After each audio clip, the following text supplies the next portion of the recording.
Good morning and welcome to Current Agenda, your thought-provoking news analysis program. That's all about digging into the headlines, shaping Ghana's democracy and governance. It's another Saturday morning, and we've got the scoop to warm you up today with the latest on news and analysis on the matters or issues that matter to you.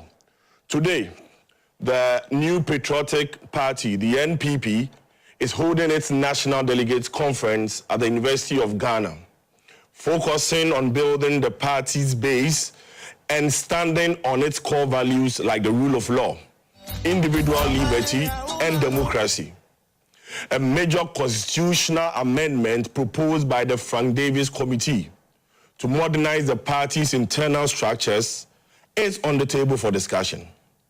Also on the conference's agenda is the flag bearer election and the grassroots expansion. Should the party adopt a top-down approach by electing its flag bearer first before selecting national, regional, and constituency executives? And will the party also vote to expand its grassroots base or at the polling station level? Our reporters today will be live on the grounds at Legon and will cross over shortly in this morning to pick up some feedback from them. Also this morning, the Office of the Special Prosecutor has filed charges against the former Chief Executive of the National Petroleum Authority and 6 others, including 3 companies, for alleged extortion and money laundering. A serious legal showdown looms as the case proceeds. But the former CEO has denied the charges. What lies ahead in the courtroom? Meanwhile, how clean is the health audit of the National Cathedral by Deloitte? Can the $97 million spent on the project so far be justified? And is the future of the project what government intends to do with it? What about the recent referrals to EOCO?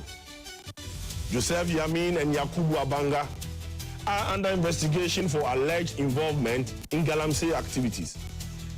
But is accountability being evenly applied? Some appointees are now losing fuel. Well, fuel allowances actually. But is that enough to convince the public that the belt tighten is real? These and many more are questions that matter. These are questions that you discuss in your public transport, on your WhatsApp platforms, in your offices. And that is what Current Agenda this morning will focus on. We'll be right back.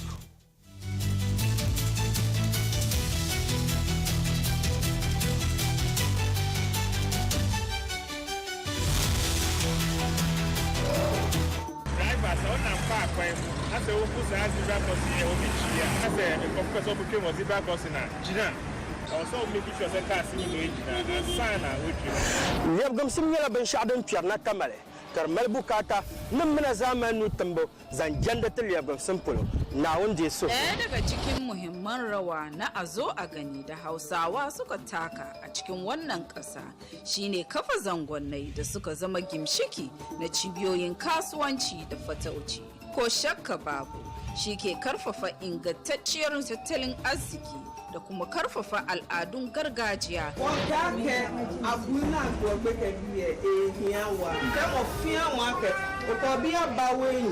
Ni awele ka bu yan ni sana gbe abagbule ke vitamin A ni sana ha gbeke sani ahale Jijogbarudo kokodi yakatoi enyai ba angau hana mona chishipo iha chidodo Vaness watan atrangau azunububuwe.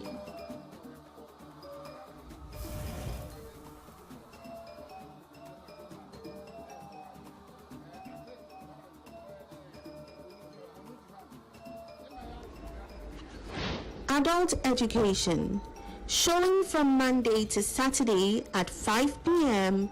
only on GTV. Meet Kwame. He's not just any Kwame. He's Kwame the TV license legend. Kwame knows that by paying his TV license, he's supporting GBC, our public service broadcaster, and he's making a real difference. Kwame's contribution helps bring our communities closer together. Because of Kwame and others like him, we will all have access to amazing TV programs, educational content, plus broadcasting infrastructures are maintained, and our culture is beautifully promoted. So GBC is asking all to respond to this civic obligation and pay your TV license fee. For individuals, it's 3 CDs per month or 36 CDs per year. If you have multiple sets, meaning 2 or more in your household, it's 60 CDs per year. For commercial institutions, it's your number of TV sets by 36 CDs per year, and you pay the invoiced amount directly to GBC. So let's all take a moment to appreciate Kwame, the TV license legend. Wherever you are, just dial *447*333# and follow the prompt. It's your civic duty, so pay your TV license today. GBC, the authentic and trusted voice of Ghana. Hi, this is GBC Client Service. Hello, thank you for calling. GBC provides you the platform to amplify your brand reach. When you advertise on our 7 TV channels and 18 regional and district radio stations across the country. Please reach our sales department at sales@gbcghanaonline.com and telephone numbers 0303 959604 and 0303 959605. For all customer care issues, reach us by email care@gbcghanaonline.com and on telephone 030-3959-605 and 030-3959-606. GBC, still the most authentic voice.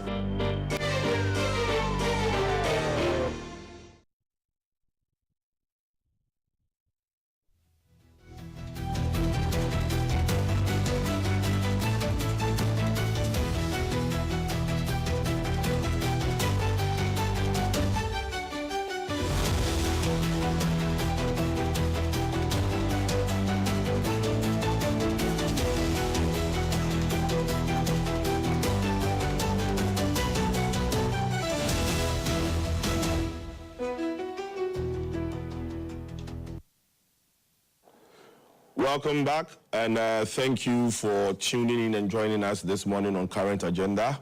We are live on GTV and GBC News, and also on DSTV channel 278. We are also live on our Facebook and our YouTube channels at GTV Ghana and Ghana Broadcasting Corporation. And so please join us. Let's make this morning very interactive. Let's discuss the issues. Voice out your views. And then let's also be involved in the shaping of national discourse. Well, in studio with me this morning to discuss the topics, I have Musa Dankwa with me. Musa Dankwa is the Executive Director of Global Analytics. Global Info Analytics. Good morning, Musa Dankwa. Good morning. I hope you're doing well. I'm doing very great, thank you. Right. Later to join me would be Shamima Muslim. She's the Deputy Presidential Spokesperson. And then also Ishaq Ibrahim, a law lecturer at the UPSA and a member of the NPP Legal Directorate. They will join us later. And then also to join us on Zoom will be Dr. Eric Odrosai. He is a governance expert. And also Dr. Richard Amwakoba, a political scientist from the Kwame Nkrumah University of Science and Technology. But with me now, Musa, let's zoom in straight to the NPP National Delegates Conference. Generally, I mean, being a statistician, what's the information being picked from the ground? I mean, the general observation. What is the general population saying regards to this conference?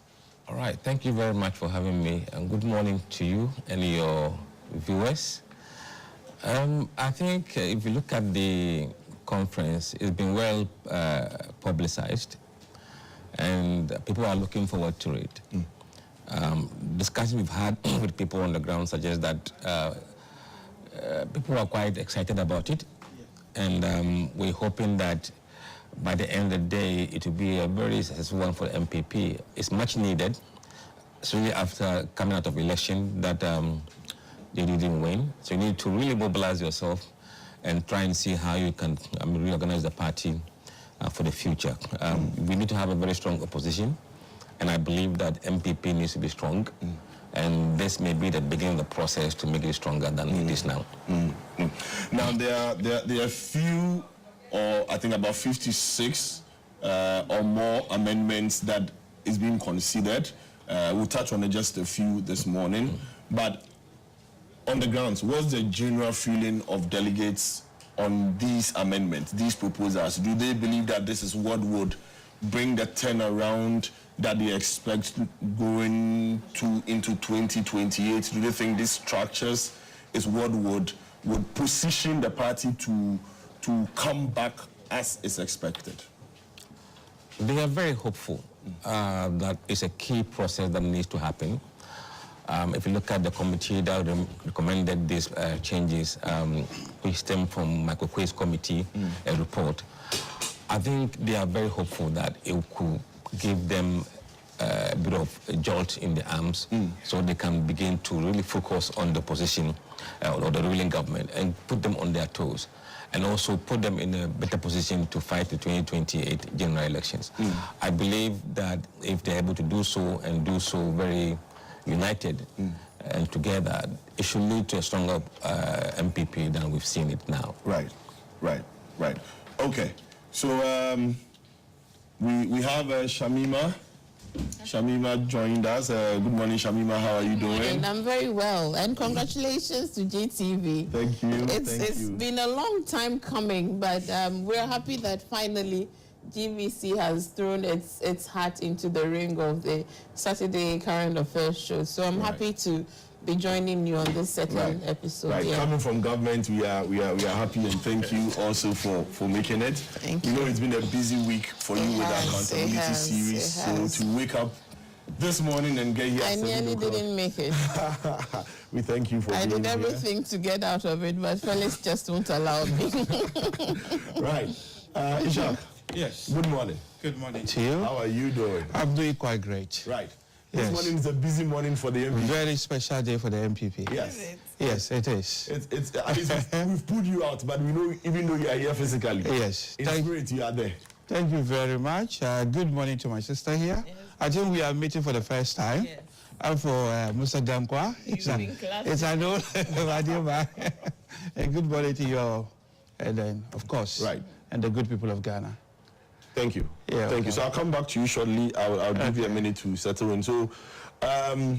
Damkwa, so on the screen, there are, we've just teased out 4 of the proposals that we want to pay attention to in this morning. And viewers, in between time, we would be focusing, or we would have live feed from the Legon Stadium where the conference will be underway, and we'll be sharing with you some live scenes and some communication from there. But from in studio, these 4 are the ones we want to focus our attention on this morning. And later, we'll speak to our NPP rep here, because this matters more to him than to the rest of us, Ishak. Now, one of the considerations is to expand the base of the executives, i.e. what we popularly call delegates. The proposal is to increase the numbers for various schools of thought. Some think that if it's increased, the monification during primaries would be reduced, and then it would give more people the voice or the opportunity to be able to decide at the constituency level, at the national level, at the regional level, who should lead them. What's the feeling? What's the take on this? Do you think doing this would actually give the structure the strength that it needs? Absolutely. I would have gone far beyond this level. Look, we need to expand democracy and make it more accessible to people who would have the final say in who we elect. It's a very, very good start to start from expanding the base. And the base is the ear of the political parties. once the base is broader, whatever happens at the grassroots, you tend to hear it at the top. If you narrow that base, you don't get to hear dissenting opinions and views on issues, and that tends to hamper democracy. I was thinking, and this doesn't apply to just MPP, but across the political parties who elect people for us to vote on. Because you see, if the base is narrow, and that narrow group goes to elect people that many people don't agree with, it tends to give you a problem in the general election. So you try as much as possible to ensure that the base that will elect something for you or somebody for you to take you to the general election is very broad enough that you will be able to replicate the feeling of the general public among this group. Right. So it's a first step, and I think we can go further. Maybe in the future, once this is experimented, we may see whether we should go beyond this level to include maybe card-bearing members who have duly paid their dues. Right. Ishak, Yes. what's informing this? Why does the NPP want to expand the base? Well, as rightly I said earlier, you see, they say democracy is the government of the people, by the people, and for the people. So what this simple means is that the grassroots is often, you want to make a decision or a policy, or if you decide this is our flag bearer, every NPP member should feel inclusive, that this is really our representatives. Look at the special college. I mean, it tells you, I mean, if you have special college in these days, I mean, it just tells you what kind of party is this. Is this for a special kind of people? I mean, the name special delegate doesn't even sound very well. So if we can do away with it, or perhaps just fuse them as part of the area coordinators, the electoral areas coordinators, and the police station executive, if everybody have an equal say, it kind of resonates. I remember having contested for a parliamentary primaries before. And after the primaries, those people who were not part of the police station executives who couldn't vote, they felt left out. They think, okay, other people, there were special people you come to see. But when it comes to voting, you're asking everybody to come out. So people feel left out. So I believe as part of our reorganization for the first time, this is a very good attempt. And if we get this particular right, then campaigning will become much more easier because everybody will feel inclusive. Even though, as she said, I dream one day whereby we'll even do away with all this and just say all card-bearing members come out to vote. Even though there are dangers over there, if you see how it is done in the United States, you see Democrats registering immediately and then moving to vote for a Republican as part of a strategy. Even in the so US. we are so scared that we might do that. And if we have to be careful, because we don't want NDC members to come and elect our parliamentary candidate for us. People, they know they are the weakest link, they can easily defeat. So there are Trojan horses there, dangers over there, we have to be aware about it. But at least, I mean, the NPP had always been a political party that shows the way. Perhaps the NDC will follow suit, so that it will get to a point that all party-bearing members come out to elect the flag bearer. But it's interesting you mentioned the special electoral college. Yes. NPP did not used to have that. Yes. There was a time that I think there were about 20 plus people who were contesting. Yes. If I remember correctly. Yes, I remember. President it was Kojo quite popular to be president of Ghana. Yes. Then, I mean, the famous quote from Johnson Asiedu Ketia at the time. Yes. Then from nowhere, NPP says, okay, we've thought through it. Now we want to have a special college who would go and whittle this number down. Yes. If there are more than 5 people who express interest, we'll whittle it down. Yes. Then now the NPP comes back again and says, okay, we thought this will work. We are going back to it. It's not going to work. It's one of the things being considered to be expunged from the constituency. Constitution. Sorry, the Constitution. Is this the indication that we should be considering a back and forth approach? Is it a trial and error? Is it what is happening? Is it a trial and error? As you rightly said, it was an attempt to weed out people who shouldn't be part of contesting for the presidency. But it's only a fool who doesn't change his mind. Right. I mean, if you try something, clearly it is not working. Of course, you have to do away with it. We cannot stick to it because we'll be accused of being frequently changing our mind. No. I think we've tried it for some time now, and it doesn't work. In fact, instead of actually marketing us properly, it will probably tell the public that this is a party that only prefer people at the top. Right. So I think it is right for us to do it that way, and nobody should accuse us that way. Right. And as I said, it's only a fool that doesn't change their mind. If something is wrong, you can do away with it. Right. Right. Shamima, I mean, somebody will ask, this is NPP. Let me do a literal Waiting concern us with NPP delegates. What does this got to do What with has it? it got to do with that? But again, I mean, it's Anyway, democracy. it is. As a member of the governing party, what is your reaction to this restructuring NPP intends to do?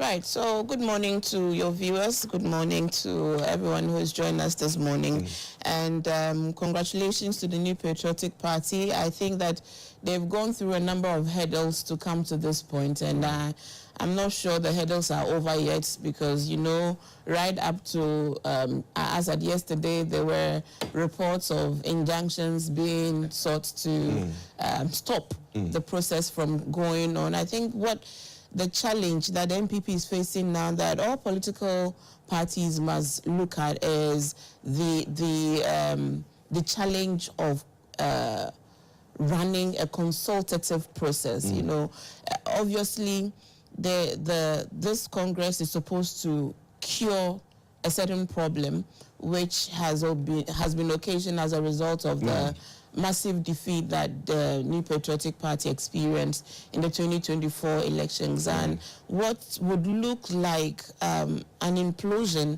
within the party with the various scams and the various accusations and counter-accusations. Political parties will go through these seasons. I think what is important is how they are able to rebuild and to rebuild on the right foundations. You know, one of the major criticism that has come from within the camp of the New Patriotic Party is that even the process towards this, you know, delegates Congress or conference has not been consultative enough. You would see senior members of the New Patriotic Party. Yesterday I was listening to Arthur Kennedy. We've heard quite a number of them, you know, wonder what the rush is to rush the process through when the party hasn't even given itself a breathing room to really think through what cost them the December elections and what were the reasons for such a colossal defeat. And until you are able to really open up your wound, how do you begin to even, you know, figure out which balm would solve, you know, will heal that particular wound? That's the conundrum that the NPP finds itself, whether or not this conference will further divide the rank and file, or this conference would serve to unite. I think it's after the conference that we'll do those assessments. But from what some key members, including the founder, the first, you know, president, yes, for the party, for the party, the former president John Ajay Kufuor, who you could hear the pain in his voice when he spoke about being sidelined. And that for an individual like him, you know, with all the experience he has had, you know, politically in public life and being able to bring the New Patriotic Party from the wilderness, you know, after they had been out, their tradition had been out of affairs of this country and the leadership of this country, he would have loved to think that he still has something to offer. So these sentiments are very deep. You know, if you look at the camp of Kennedy Ejapong, so many other leading members of the party who have wondered why the rush to even hold, you know, primaries so quickly and putting in place these, mechanisms, and the feeling that these are processes that are being contrived to secure or procure a certain outcome in favor of some of the contenders within the party. So they have quite a number of hurdles to overcome. We wish them well, but as a party also, as an NDC tradition, looking back at the contribution of the social democratic philosophy, if you go back to even 1966 and you do a comparative and assessment of the ideological philosophies that have had majority rule in this country, you would see that it is largely the center-left and leftist ideology that has had the majority in terms of the number of years that they've been in the helm of affairs. It speaks to something. It speaks to the generality of the citizens' aspirations and where they find the most comfort. Even with the liberals, like the New Patriotic Party, the center-right ideologies, they thrive. And a lot of the examples they give about the impact they make is based on social programs. So the NPP would give you that even though we are, a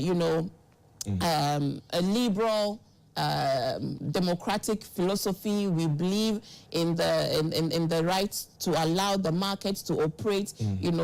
Capitalism is really at the core of the philosophy, and we all do know that unbridled capitalism breeds a lot of disparities and inequalities within the system. So even they have cause to point out to social programs. So you would see that many capitalist states are always bending themselves over to point out to specific social programs to kind of like mitigate against the effects of the preaching of unbridled capitalism. So there are a lot of lessons that even the party NPP can learn from NDC. If you look at the fact that the NDC tradition preceding PNDC coming into has had the longest reign, and the social values are values that many Ghanaians, can relate to and actually relate to. Musa Dankwe's research is showing that even within traditional communities that NDC didn't used to do well, you're seeing a reversal. The university campuses, I read some research you did, KNUST, how NDC is doing well in terms of, the numbers that are coming into the party. Ayawaso West Wogon, we haven't had that seat before. Dumelo has managed to win university campuses. I think that it means that the people of this country are leaning towards a certain tradition. And that tradition is a more socialist or more social approach that looks at the distribution of our collective resources more equitably. So even as you go into the conference, you must really look again at the philosophy that has brought the NPP on its knees in such a severe manner, and see how you can pick some leaves from the book of the NDC. Look, even something as germane as a party... You just couldn't avoid the opportunity to take a swipe. Well, no, it's not a swipe. It's not, I think that this is the time to do deep and sober reflection. The NDC has had to do it. And I keep saying that we still need to be able to watch out for the traps so we don't set those similar traps for ourselves, because an election will come. Inherent in the logic of democracy is representation. And so I do agree that political parties must reflect, the representation of the mass of our citizens. And that also means the diversity of our society. So some group of people shouldn't say that a political party is predominantly an ethnic party with majority of a particular ethnic group. Political parties must disabuse themselves of that kind of mindset and open up more to the representation or diversity of our society. Thank you. So I'll read through some other proposals that has been or is being laid to be considered this morning. I mean, we've already spoken about the expansion of Article 1319 from the Constitution, that is to abolish the special electoral college in the election of the party's presidential candidates. That's what we spoke about, that my brother Ishak explained the rationale. Also, there is a proposal that all members of the National Council, the National Executive Committee, the Regional Executive Committee, the Constituency Executive Committee, electoral area coordinators, the polling station executive committee, the National Council of Elders, and national patrons of the party should be made part of the expanded electoral college. And so this is also one of the proposals. I'll come back to Musa Dankwa to throw more light on this. I understand that we have online on Zoom Dr. Eric Udrosai joining us. I would also get his views on this third point. And also on the fourth one, we have the asking that the national directors who are NPP members. Yes, national directors who are NPP members, members of parliament, past national officers, 15 delegates from every external branch, founding members who are signatories to the registration documents of the party at the Electoral Commission, one TESCON representative from each recognized tertiary institution, and all card-bearing ministers and deputy ministers, as well as all metropolitan, municipal, and district chief executive, and 3 representatives of each of the special organs of the party should also have the right to exercise their franchise in the election of a flag bearer. So this is a heavy proposal, like has been explained, to expand the number of people that take a decision as to who should lead the party. Dr. Eric Udrosai has joined us online. Good morning, Doc. Good morning, my brother. I hope you can hear me. Yes, I can hear you loud and clear. I hope you can hear me too. Yes, I can hear you. And good morning to my good brother, Musa Dankwa, Shamima, and my brother, and yourself in the studio. Thank you, and thank you for accepting to join us this morning. Just to get your view on the NPP and the delegates conference this morning, the whole idea of expanding the base that takes a decision on who leads the party as a flag bearer. Thank you very much. And let me greet our viewers and listeners once again this morning. I think that the NPP, looking at where they are coming from after the December elections, is clearly charting another course towards bouncing back in 2028.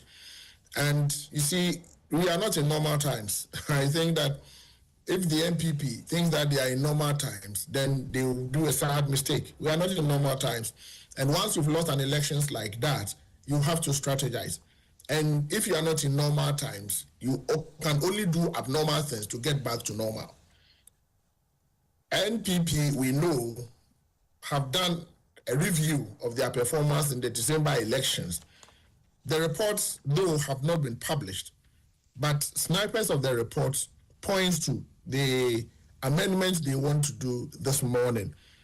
And when you are looking at representative democracy, it is when people feel they are actually represented, when people feel they are part of the process, that they can give their full support. So I believe that they have learned from the past, they have learned their mistakes, and they think that this is the way to go. They are no more going to have a special delegates conference or a special group or electoral college to elect a flag bearer. You realize that most of the amendment they are proposing centers around giving the key actors of the party a say in the choice of their flag bearer, and also allowing them to feel represented. So I think that they have done their research and they think that that is the way to go. Elections are won by strategy, and political parties have their own strategies. They may not come out to tell you everything, and I'll be surprised if they come out to tell us the rationale behind all what they are doing. They may have some up their sleeves, but I think whatever it is, from where I sit, they want to broaden the base and ensure that all the key stakeholders and organs of the party are duly represented when it comes to the election of a flag bearer. So let's see how it goes. it may be their first step towards 2028, and there are others that can come in. And like Shamima said, in politics, you learn from each other. They have something to learn from the NDC. The NDC has something to learn from the NPP. At the end of the day, the political party with the superior strategy would win the race. And let's see how it goes. I think this is the beginning for NPP. NDC may have their own beginning as they walk into 2028. But all we can do is to wish them well, but allow representative democracy to play out so that every member of the party who feels they have contributed, who feel their voice needed to be heard, are actually represented or given a say when it comes to the choice of flag bearer. And it should not end at the flag bearer level. They should not do the sad mistake of thinking that you matter only when it comes to the flag bearer. Let them matter when it comes to all major decision makings as far as the party is concerned. Once you start doing that, gradually it will trickle down, and then you have to mobilize. Because at now, they've lost election, over 2 million votes, and they need to regroup, they need to reorganize, they need to re-strategize and bounce back in 2028. Remember, the NDC is also not sleeping. They would also want to take all the good bosses to retain power. So they have a Herculean task, but it is not something they cannot surmount. Right. Thank you. So back in studio, Musa, I mean, you are the ears on the ground. You are the statistician. Doc rightly said, MPP this might be their strategy to wanting to bounce back. The feedback from the ground, I mean, like you mentioned, recently the party lost the election, a 2 million plus gap. Is this what would bring them back to where they are supposed to be, or where they think they are supposed to be? Expanding the base, asking for national directors, members of parliament, past national officers, delegates from external branch, all these proposals. Is this what really would bring them back to power? It's a very difficult one at this point in time, but certainly it is a very good step. Right. You know, you cannot reorganize without this kind of processes. It's absolutely very important. For me, what is interesting is the national executives and other people that are adding, they're not that much. The polling station level, where you have about 40,000 polling stations, times 2, that's what they're going to be adding, that's much more valuable than the old MPs and MCs and so on and so forth. And that's where the ears of the party really, really is.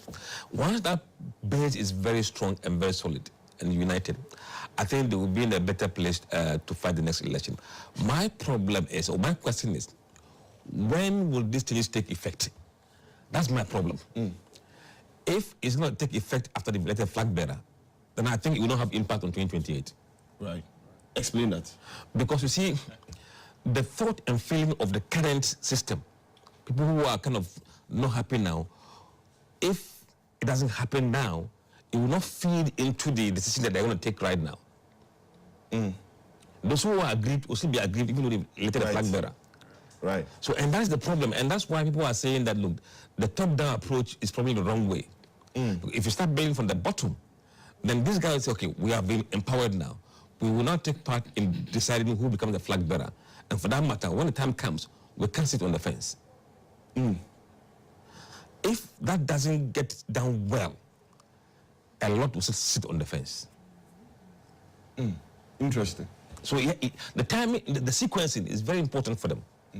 The sequencing, if we approve these changes, when will it take effect? Will it take effect after you've elected the flag bearer or before? Right. That is the most critical question for them to answer. Right. Do you have an answer to this critical question? Yes, I have an answer. But before then, I would just like to respond to what my sister said about whether MPP is actually rushing into, especially this particular conference. The answer is clearly no. You see, it's nothing that you would do as human beings or a group of people that people will not be, some people will not express their unhappiness about it. Even if you are the most beautiful person, the most beautiful woman, Some people might say, I don't want to marry her because she's so beautiful. Other people will be interested in her. There's nothing you can do. Look, when we lost this election, I think I had the opportunity of meeting the flag bearer the next day. And then in our conversation, other people were trying to apportion blames. What was his answer? No, it's too early to blame anything. Let's relax. Why don't we conduct a research and come up with the reason why we've actually lost, instead of people apportioning blames? So we took our time, then we sent a team around across the country. They came out with a report. What we are doing today is informed by that particular report. Right. Even though, as we said, for strategic reasons, the content of the whole report has not been released.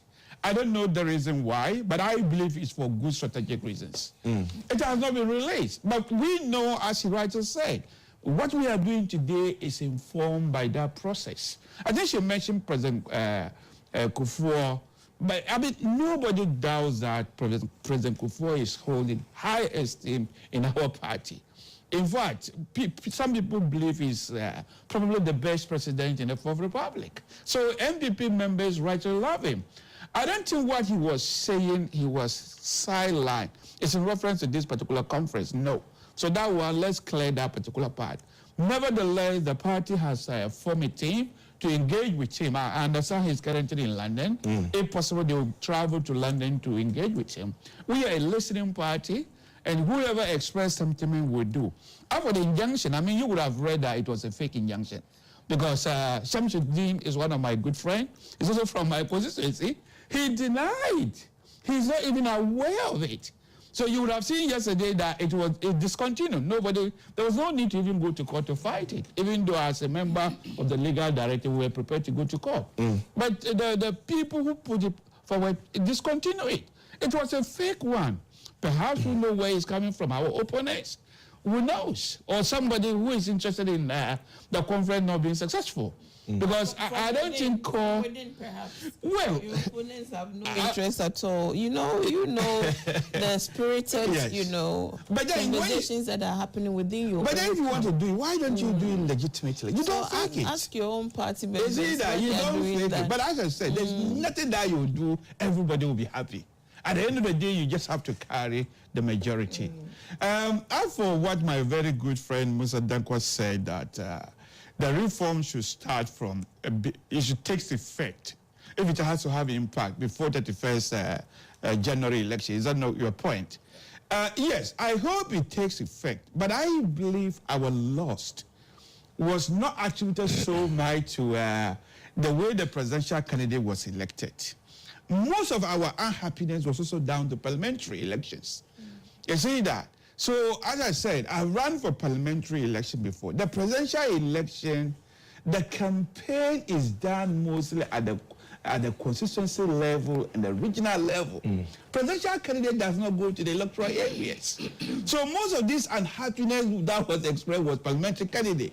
Because those aspiring for parliamentary primaries, it is the electoral area, polling station area that we go to. And when you go over there and gather the 5 delegates from each polling station, the rest actually felt left. But I mean, if you check the figures, you will see that in most of the constituencies that you lost, the parliamentary aspirants in most cases did better.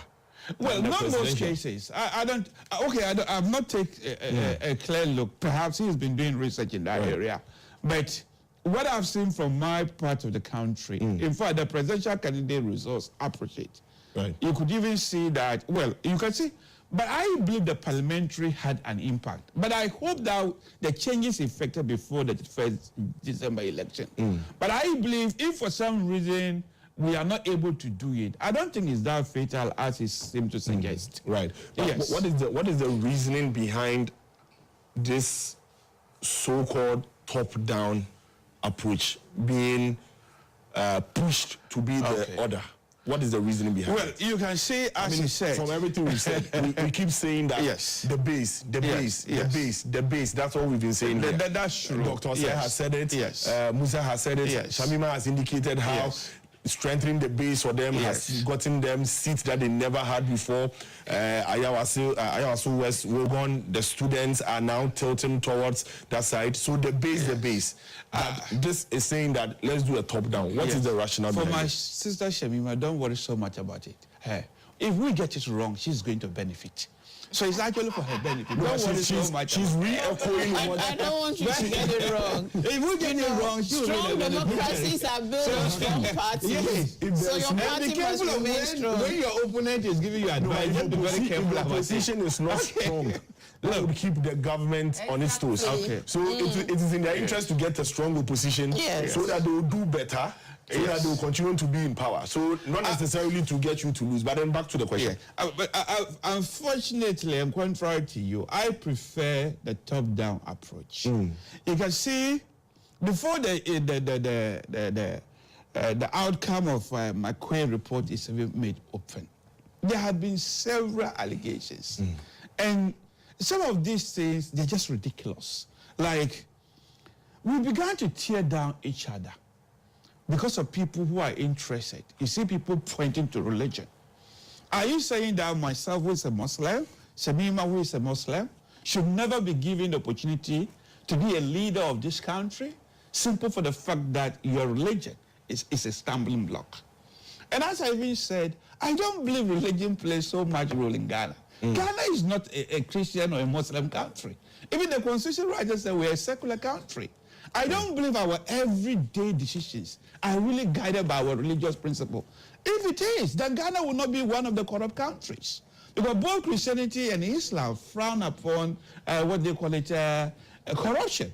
But we are a corrupt country. I'm not saying it. The special prosecutor and all prosecuting authorities are saying it, that we are corrupt. So religion is being cited. People are talking about regional issues. So I believe that if we are not able to address, and the problem seems to be coming from the presidential race. If we don't resolve this issue very, very quickly and push it down to 2 years, 3 years, 1 year to the election, I believe that we are not able to do proper reconciliation before we vote. Right. So the reconciliation is very, very important for us. If we get it out of the way on 31st, we're able to reconcile.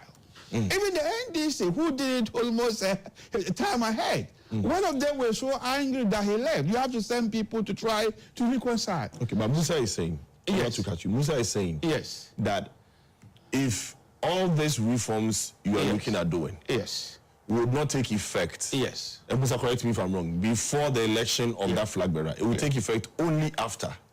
Then you are eventually going to implement something after the leader has been chosen, and these people that you intend to bring on board to be the larger base to decide on who leads them are actually not going to be the one to decide. But the person to lead them would already have been decided. So what would be the impact on 2028? That's what he's saying. But you see, I've already partially responded to what Musa was saying. I believe it will not be very fatal. And moreover, we don't know whether it will take effect or not. Decisions have not been made yet. So we are just postulating something on probabilities.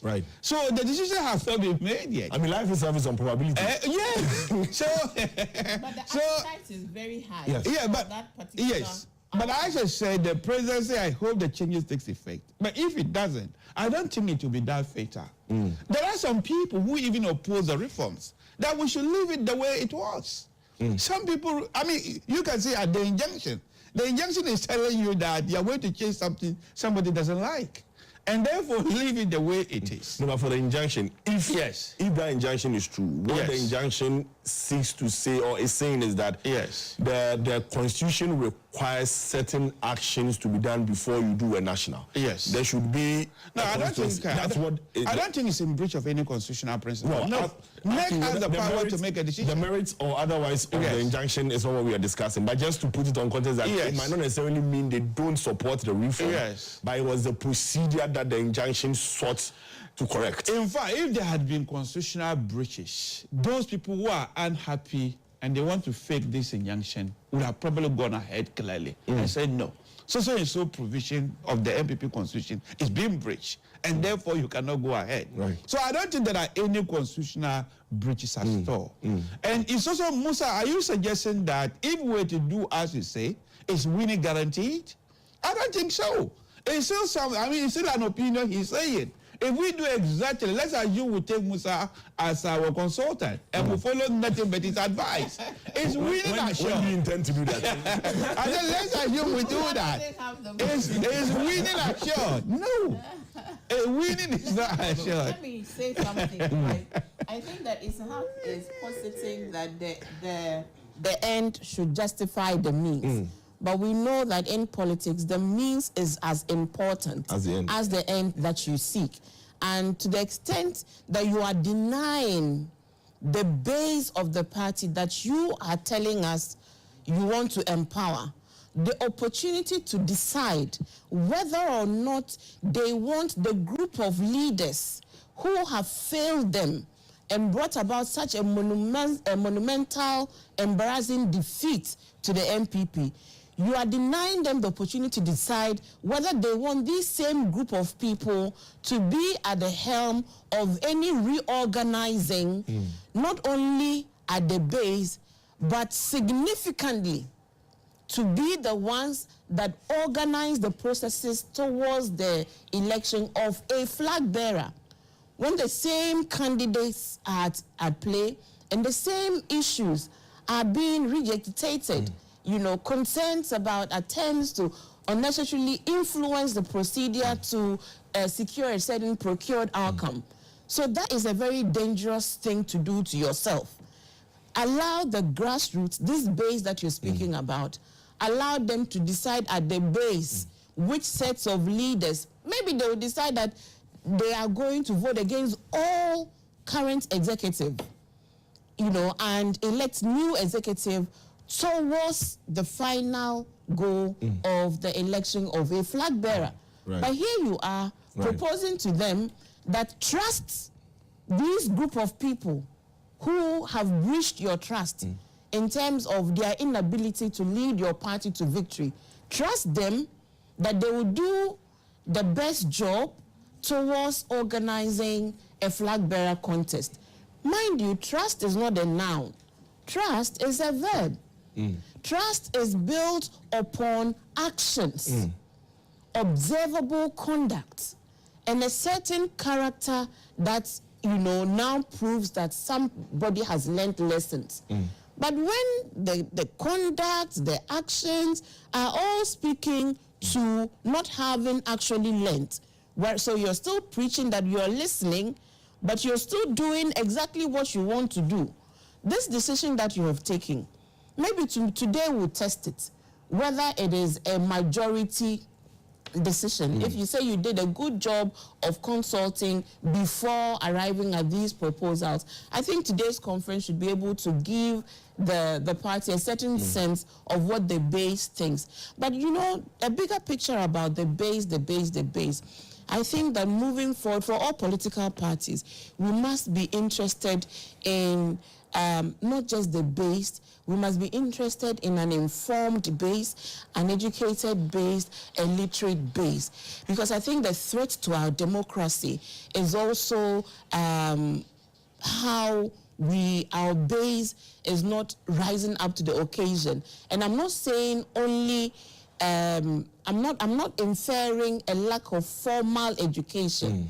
Do you get it? People don't have to be literate in terms of having had formal education to be informed. So what are political parties doing to educate their people about democracy, about representative democracy, about the issues that should inform decisions, so that we don't go and give a delegate 5,000 cedis for that person to sell their soul to you, even if they do not believe that you have the right set of policies and strategies to deliver, you know, development for them. That kind of education needs to go. And I think institutions like the NCCE must come up and, you know, on board and really educate the citizens.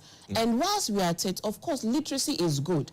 And we might want to ensure that our general populace is literate, that they've gone to school, they have basic education, because again, governance is easier when the people you govern understand why you're doing some of the things you do and why you need to do. Meanwhile, just a quick one. I would like to advise. We need to go yes, to the, I would like to advise. Congress, so yes, I would like to advise the NPP to take a second look at their national, their party anthem. You see, because political parties, you know, are a mobilizing vehicle. Please allow me to. You just listen to this. I'm not going to sing it. I don't know, but you know, to say a political party like the NPP, you know, that used to tell us that they are the elite of the elites. They are a party of distinguished statesmen. Come up. It had to take so long after the NDC. In fact, that was one of the inspirations NDC gave them.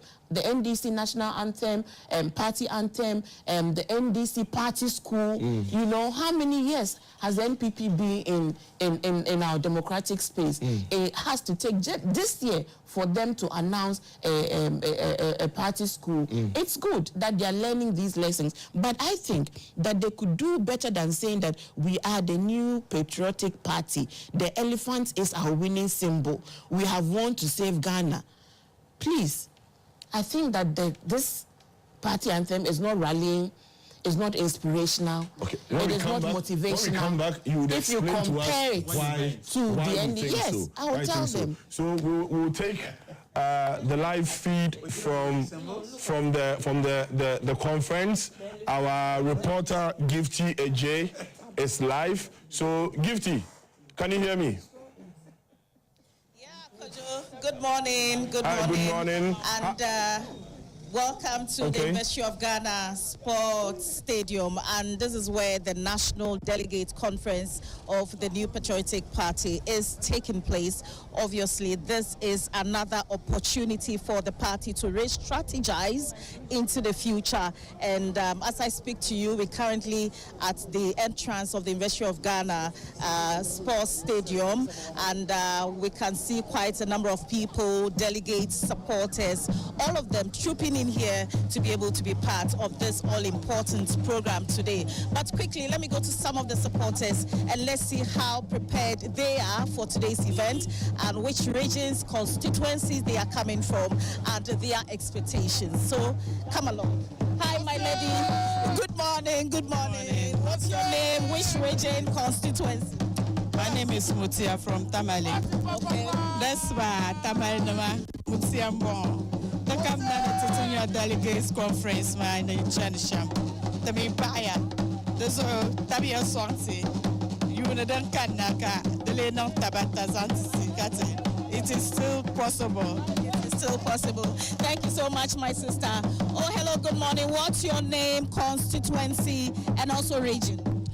My name is Abubakar Abdelwaliyo. I'm from Wale Wale in the northeast region of Ghana. What's your expectations for today? Yes, we are expecting to amend certain infractions within our party. Specifically? And to also energize the base towards 2028. Inshallah, we shall take the seat from the NDC government. So beyond the conference today, you think your party will be positioned enough to gain political power and also increase your visibility in parliament? Yes. If you could allow me to take this quote from Dr. J.B. Dankwa, he said, the party's policy is to liberate the energies of its people for the growth of a property-owning democracy. In this land, we right to life, freedom and justice as the principles to which the governance and laws of the land should be dedicated in order specifically to enrich the life and property of all Ghanaians. So we are of the view that after today's conference, the grassroots will be energized. Whoever has harbors any ill feelings within themselves become happy. At the end of the day, they will come together and wrestle power from the NDC government. For all you know, we never lost power. We gave out the power to NDC as a loan. And therefore, in 2028, we are coming back for the power. They should prepare for us. Okay, sir, thank you so much for your time. So you can see that the place is beginning to be charged up.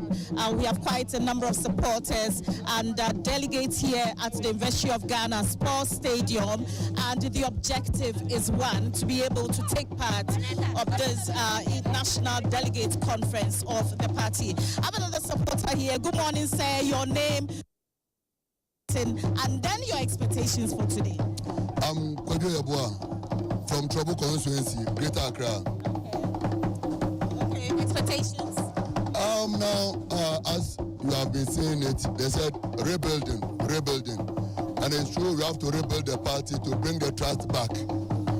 Because you and I know it got to a time things were not out like how we were expecting. Now, we are rebuilding the party. So everybody should expect a new NPP with a new vision. A new NPP with a new vision. Thank you so much for your time. Let me go to other supporters and speak to them. But in the meantime, I would want to carry you along for you to have a view of what is happening here at the University of Ghana Sports Stadium. Good morning, my brother. What's your name, constituency? Yeah, good morning. My name is Isaac Donko. Okay. From Seria Konto. Okay. In the western region? In the western north region. Okay. Yeah. Okay. And it's been quite a journey for you. Yeah, it's true. Yeah. Very hectic journey. Okay. So what are you hoping to achieve with today's conference? Your expectations? Yeah, my expectation is for the party to have a unity in the party. We know last year election, there was so many discrepancies. There wasn't a unity among the party. So today we want unity to prevail, so that all the parties will come together and we fight for the common goal.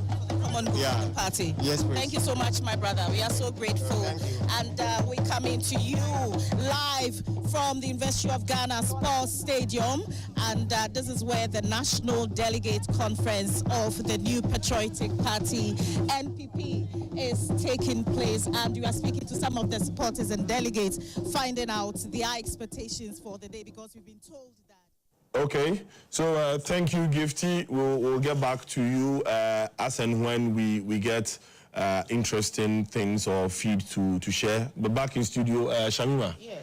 So before we went, you were singing. I was telling Ishaq that you see, this democracy is what we have opted to use as our vehicle of governance. Somehow, and lucky for Ghana, we have sustained it 33 years for this fourth Republican Constitution. And we pray that we'll stay at the fourth Republican, Constitution. What it means is that we shouldn't be waking up to hear reports from Musa Dankwa and Afrobarometer that there's an onslaught against democracy, and that in many countries across the region and even the world over, we are seeing retrogression and democratic gains are being eroded because of the weakening of these democratic systems that should be seen as strengthening rather than a weakening. Political parties are at the heart of this democracy, right? Because many democracies run an electoral cycle.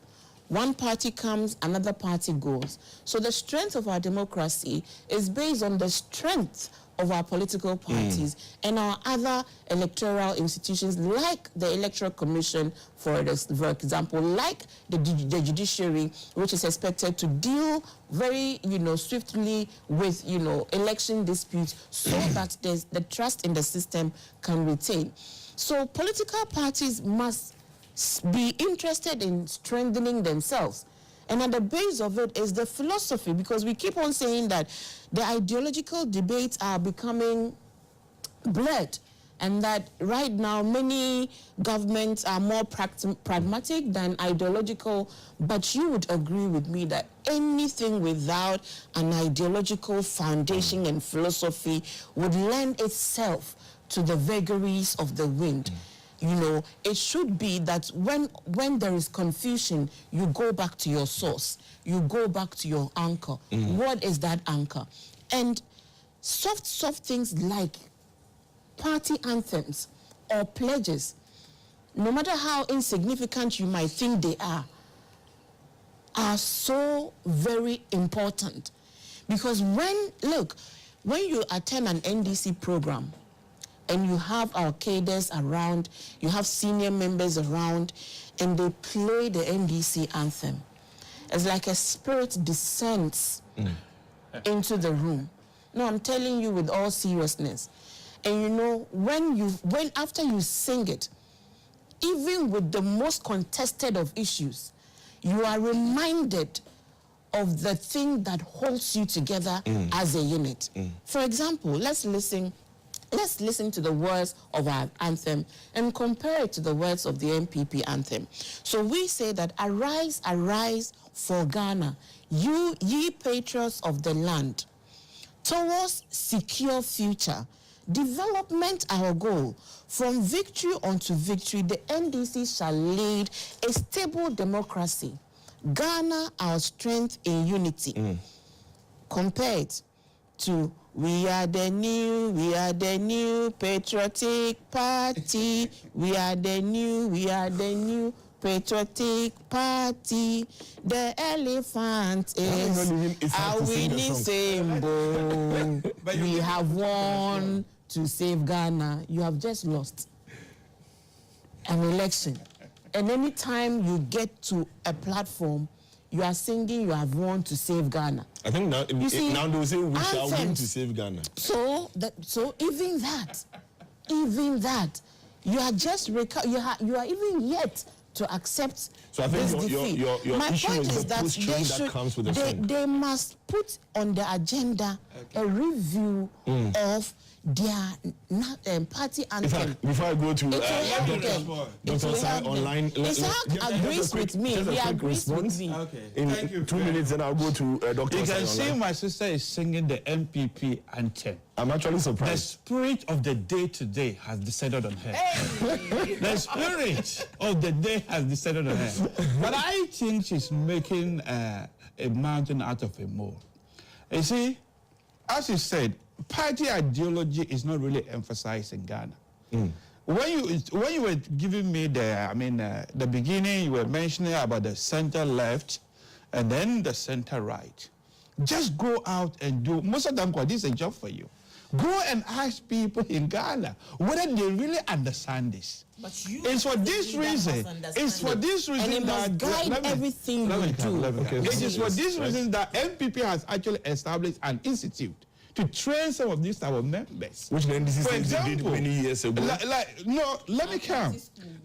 You have always said, look, the ideology in Ghana, even the way we put our policies, is not clear-cut. I've always said that MPP is a conservatism with compassion.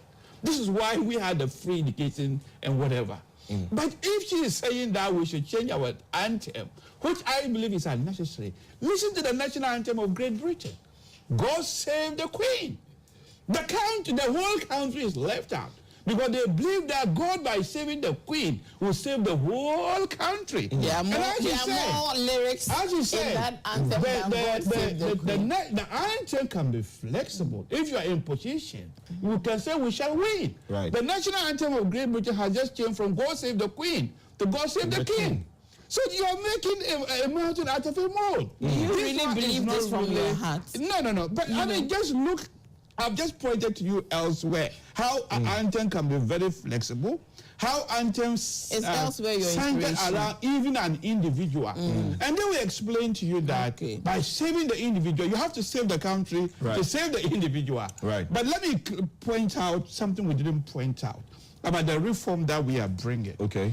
In fact, it will actually help reduce corruption at the lower level. You see, we have been accused of both buying, both parties. There's no doubt about it. We have been accused about both buying. But if you expand the electoral base, it will be difficult for one person to bribe all these persons into making the wrong decision. So I believe at the end of the day, when the base is expanded, perhaps, as I said, I pray the day that we'll just say all party card holders, card holding in the members of the party come out and vote. But corruption is what I'm actually celebrating this way. It will reduce the corruption. Right. Because if we increase the number, you will not have the resources to bribe all of them. So you believe they will not have the resources to bribe all of them? I think so. Okay. I think so. To bribe more. Because perhaps what you would divide, what you give to them, the impact will not be so much that they feel loyal to vote for you. Right. You see that? So if it is maybe you were giving them 100 cities, if it is 50 cities, the impact of the 50 cities will not be that much. So I believe corruption, we should be celebrating today because of the way it will tackle corruption. Most of you disagree with that. Before Mr. comes in, I will go to Doc. Doc, so as a governance as a governance expert, I would want your view on this discussion about doing all these reforms either before the flag bearer election or after.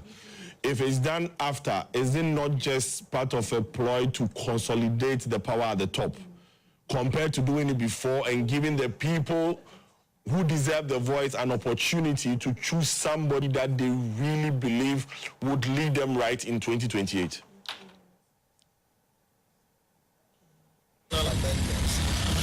Okay, Doc, I think you might have to unmute yourself.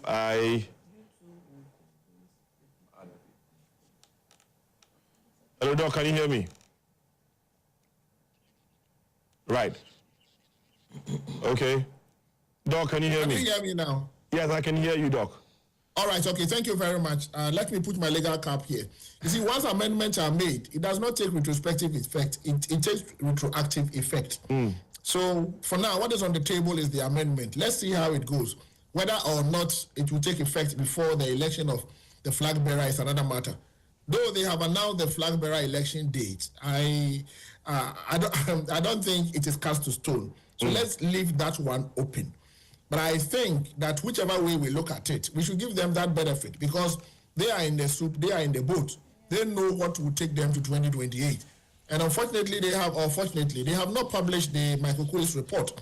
So we are handicapped as far as evidence and data is concerned to support what they are doing. But I think that whatever they do, whichever amendment they do, they should make sure that the amendment will carry their base forward. The amendment would make sure that they are able to correct certain mistakes they made going into 2024.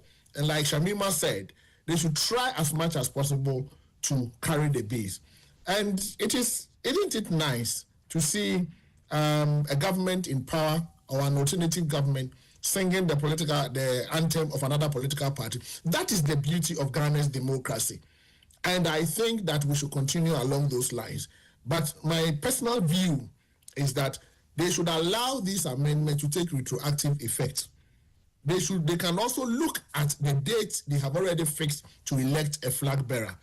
Everything is they have everything within their power to play the cards well, to bounce back.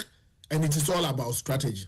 And I know that they may not want to put all their strategies out there, but the strategy should be such that this amendment will carry their base along, would allow people to have confidence in the leadership, would allow people to feel part of the process, would encourage them to come out massively to vote in 2028. Because if they don't feel part of the process, then it will also lead them into 2028 and it can affect the party. Right. So let us leave it to them. Okay. For now, what is on the table is the amendment. Let us clear the amendment, and then after that, they may want to consider the day for the election. Just 30 seconds. Shamima is pushing me to ask you on, since you commented on her singing, she's pushing me to ask you your view on the words in the song. Does it position or does it give a post-train of complacency of the NPP if you take the lyrics of the song? Just 30 seconds so I move into... Yes, I have not taken the trouble to look at the lyrics or the content of the anthems of the two political parties. But I think that from where our democracy is going, you need to even allow your base to understand your anthem. And that is where I would come from. If your base does not understand your anthem, to be a member of a political party, I would even advocate that you should be able to understand and sing the anthem of the political party. Right. They should make a conscious effort to help you understand it. Thank you. It's a very important issue. I agree on this issue of anthems. I've been at different events where we have Ghanaians and Nigerians, and I feel sad sometimes when the Ghana national anthem is played, how Ghanaians casually walk around, but when the Nigerian national anthem is played, senators, everybody stands and is singing. There was a golf tournament we played between Ghana and Nigeria, and the senators, how they were singing. I mean, the Ghanaians, the ushers were just walking around. I had to go take the microphone and scream to tell them that this is the national anthem. Stand. Yes. And it looks strange to them that, what is it? But, and again, I understand the bit of the anthem. Maybe we'll talk about it later. But I disagree with you. You know why? There was a study some years ago about national anthems. Right. That is why when you go to European countries, so many countries do not emphasize national anthem. Britain like this, where I had the opportunity to live very long. Primary school, they don't even learn the national anthem. Yes, but the culture of the people is important. No, let me explain to you. Sometimes, as you said, when they sing and they sing national anthem, it's as if the spirit have descended on her. So when you awake people's sense of patriotism so much, it leads to wars. And that was why the Westphalian Treaty was signed. Yes. When people are so patriotic, it gets to a point that everything about the country, they are prepared. No, it does. Okay. Okay, so let me come into it. Must have been a period. Right, let's come on, Musa. I mean, not on the national. It's all part of it. Okay, so Propaganda, you know. But why you really need to strengthen our electoral process is deal with electoral violence. Right, we'll come to that. We'll come to that. So, Musa, not to speak on this issue about, I think we would overflock this, but just to give you a last say on this, so we'll move to the next topic. From what you said earlier, the bit about when to do this and what will be the right time to do this, do you think even on the proposal to have this election on 31st of January, does it reflect a consensus, or it's still some people at the top wanting to push an agenda and so have proposed a certain date and forcing everybody to do things in line with that date? Look, I think none of the key contestants were expecting the date to be that short. Right. You know, it is akin to what we call the wrong footing in the position in the UK Parliament, where you call a snap election at the wrong time just to unsettle your opponent. Yeah. And I think you can read that into this kind of timing. It was so quick, and I mean, nobody was expecting that within, say, a year of losing the election, you go to let the flag bearer. There's a strong case for doing that early to resolve issues. But, you see, I have spoken to a lot of people who are from the various camps. There is a growing unease about the sequencing of these reforms. Very growing unease. Now, if you don't get this right, the very people who you are trying to unite from the word go are opposing to this kind of idea. And it makes it a lot harder. And in fact, if they get it wrong, believe me, the replication will go beyond 2028. You have to be very, very careful. And this is a party that is trying to really rebuild. And you must rebuild with really a broader consensus. It's very important that, look, sometimes you could, if it requires you to delay that decision a bit, so that you can pass some of these reforms through and implement them before you come to the ultimate decision, then that'll be very good. Look, another thing I want to talk about is that the current delegate system is completely misaligned in terms of the general population structure of the country. I've just looked at data of the delegates and their profile, and the national profile in terms of education. Look, give me 1 minute. Now, if you look at Ghana population right now, those with junior high school are 18%. But NPP delegate, it is 31%. Right. Tertiary members who are MPP delegates are 17%. Nationally, 31% of people in Ghana have tertiary level education. When you come to senior high, that's where there's a bit of, not much difference. Nationally, about 40% of people voters have senior high school. NPP is 35%. Those without formal education, it is 11% across the country, but NPP 17%. These imbalances, if you don't fix it, and I hope the expansion will kind of try to address some of this. Can you give the data again? Because it sounds more like when it comes to those with junior high school, what was the last category mentioned? Those with junior high, right? NPP delegates are disproportionately higher than the national average. Junior high? Junior high, yes. Okay. So there are a lot more. Are you talking just on the youth? No. This is the qualification that they hold. So, gentlemen, we'll come back briefly. We have the Director of Communications for the NPP, Richard Ahiagba. He is with our reporter, Gifty Ajay. So, Gifty. Hi, Kojo. Thank you again. And we're still bringing you live pictures from the University of Ghana Sports Stadium here in Accra. And this is where the National Delegates Conference of the new Patriotic Party is taking place. And like you rightly said, we have the Director for Communication join us to give us updates in terms of activities for today. Hi, Mr. Richard. Good morning. And thank you for your time. Pleasure. Oh, okay. So it looks like delegates are beginning to arrive, and the initial plan was it will start at 8 o'clock. Yes, and we've always been careful to say that it's subject to the arrival of delegates, but we're sure that they'll be here in good time. I've seen a number of the buses arriving.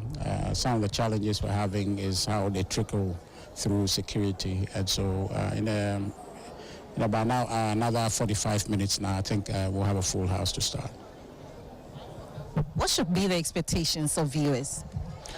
Well, the expectations that we'll leave here united, focused to rebuild our party together, focused on our values. I think that that's really the expectation out of this. And the fact that our constitution, as it were, coming in today will not be the same. Would you want to give us a quick rundown of activities for today? Yeah, certainly. To conference normally is all about reports and decision-making relative to the party. So the chairman would give a statement, give an overview of the party, where the party is, where the party is going. The general secretary will give further details of that, things that have been done, proposed to be done, general reports of the past year.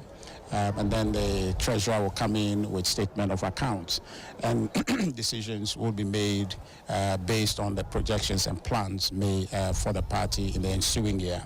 And then any other matter, which in this case the other matter will be the amendment proposals that will be put before conference, about 50 motions altogether to be considered. So that will be the order of activities today. And of course, speeches such as from our two former presidents, Nana Dankwa and John Ajekunku, our vice president will be speaking, and also we'll be having some fraternal messages from our brothers who are attempting to govern this country, but frustrating all of us. They set some very high expectation and violated all those expectations. So we expect them to be here and other political parties to join us. A demonstration that we are one people, first of all, and a celebration of our democracy. So that will be the order of activities today. I want you to touch on briefly security for the event. Well, you can give me your verdict on it. I think that so far so good. Some of our people think that the police have been very strict, which is what we expected of them. They're doing well so far, very cooperative. I think I give them about 90% so far. My verdict on them would be different if I was talking about Abdulkumanov, but today they've been very exemplary. I urge them to continue that way. We have our own support staff, security, who is also here to support the police, but the police are taking the lead, and our guys are helping to make sure where there are loopholes, they help them block it. So security here has been very good, and I hope that it will remain this the rest of the day. Thanks so much, Richard, for your time. Indeed, we are so grateful. And if you just joined us, you're watching GBC News, and we're bringing you live pictures from the University of Ghana Sports Stadium. And this is where the National Delegate Conference of the NPP is taking place. And as you can see, delegates are beginning to arrive. And although the plan we got initially was that it was going to begin early, but well, we can see quite a number of them coming to take their seats right here at the University of Ghana Sports Stadium. And outside, there's so much action. The people are so excited. The whole place is littered with the NPP colors, the white, the blue, and... Okay, thank you very much, Gifty. I must say I admire your helmet. I don't know if it's a helmet you're wearing. Well, anyway, Musa, back to you. I mean, your last take, so we can take a quick break. So you were giving us some statistics on the national. You've done the division according to, should I say, educational backgrounds, what the national voter population percentage is compared to what the NPP has in its delegate system. So you might just, maybe the next 2-3 minutes, you run us through it. I think there has been an argument, not argument, a bit of consensus that the NPP has lost the elite group of voters. We've seen that in recent polls. Currently, only 27% of NPP general voters have a degree level of qualification. 27? Wow. It used to be 35 before. NDC is now 43%. Wow. So you can see that they've lost that elite group. Now, if you look at their delegate, it's even worse in terms of that number. Whereas 31% of Ghanaian voters have tertiary level qualifications. Delegates, about 17% have. Okay, so what this means is that if you pick all people who vote, 31% represents people with tertiary level. Now, if you pick the NPP delegates, you have only 17% of that representing the tertiary. Absolutely. Which is almost like, let's say, almost half of the national is what NPP, okay? Right. So when you are making these changes, these reforms, your hope is that you would correct the imbalances within the structure. What about the GHS comparison? Now, with the GSS, nationally it's about 18%. Okay.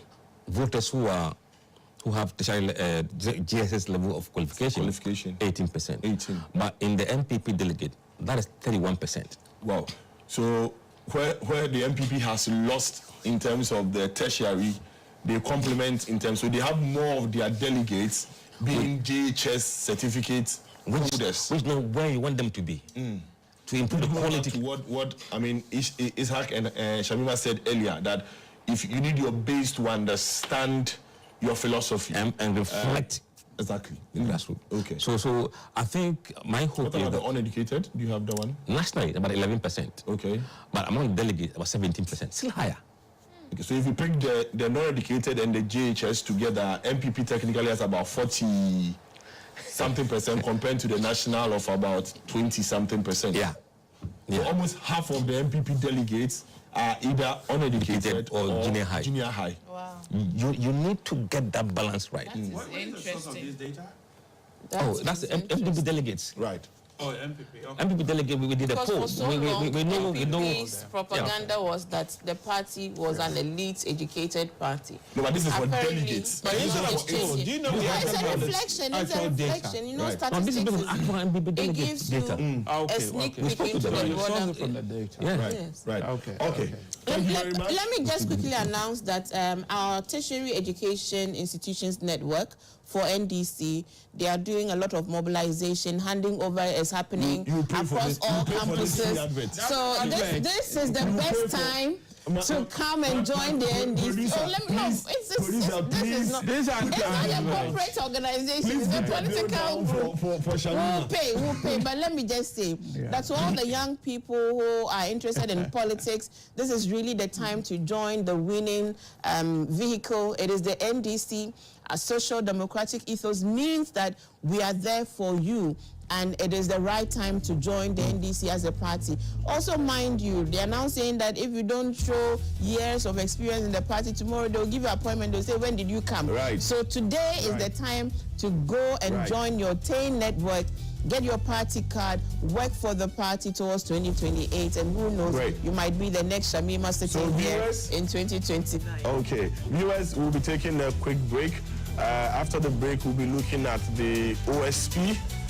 This week, we had the OSP arrest some NPA executives, the former chief executive officer, and some other officers. And some companies are being accused of money laundering, extortion. What is all this thing about? This mug shots? Is it right? Is it not right? We would look into this. We would have legal experts speak to it, and governance experts also speak to it. So we'll discuss this thoroughly after the break.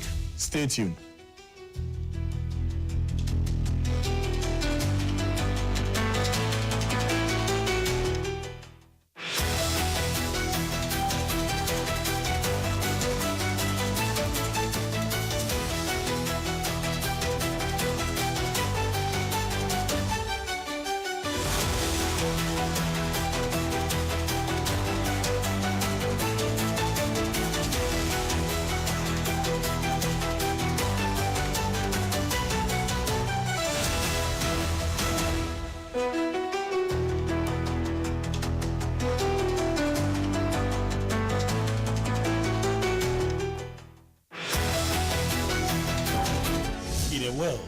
Clean water and effective waste management are crucial, where well-designed roads and drainage systems are vital, and in a nation where innovation and technological progress are advancing. Then the question will be, where is Ghana positioned in her urban development? What efforts are stakeholders making to ensure that our urban cities are livable? Join me and the professionals as we delve into the root causes and examine practical solutions, raise awareness, drive change, and strive for a cleaner and safer environment that can impact our daily lives. Watch Public Concern on GTV this and every Tuesday at 8 p.m. Public Concern, the urban agenda.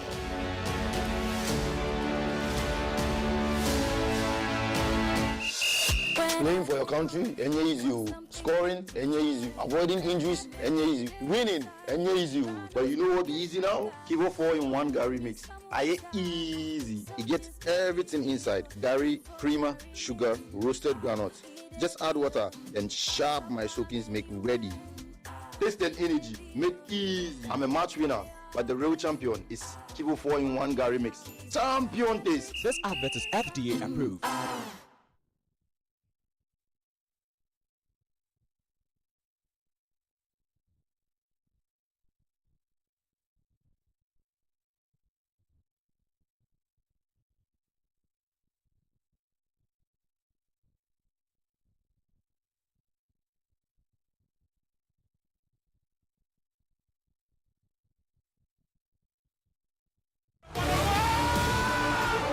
To Greatness begins July 5th to July 26th.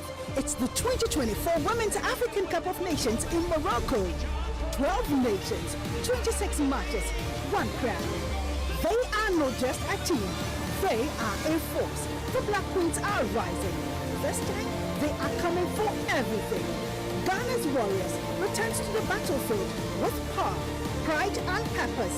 But giants stand in the way. Nigeria, 11 times champions. South Africa, title holders. Can the Queens bring the crown home?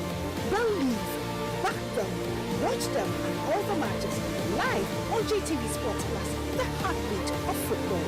GTV Sports Plus, the legends live here.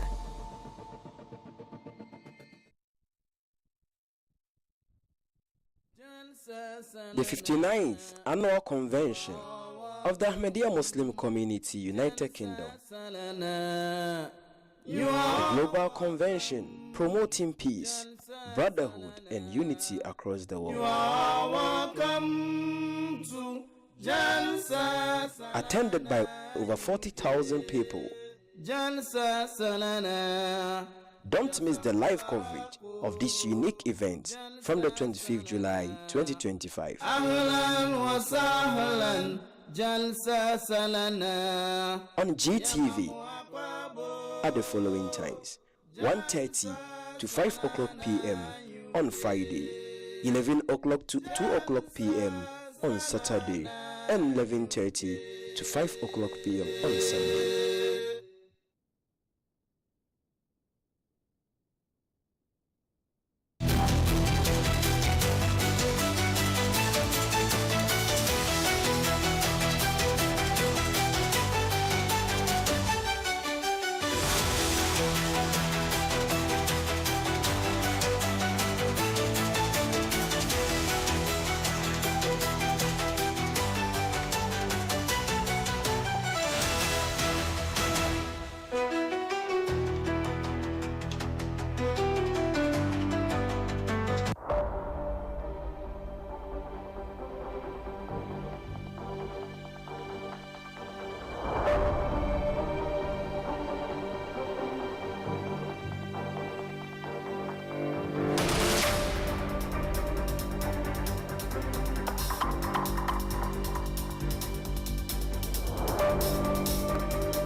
The conversation that matters, the ultimate discussion.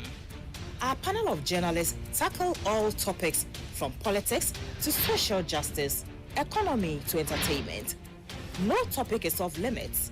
No question is too tough. Our panel will dissect the issues that shape our world. We'll serve you with unfiltered insights, unapologetic opinions, and uncompromising truth-telling. Don't miss the Reporters Roundtable every Tuesday at 3:30 p.m. on GBC News.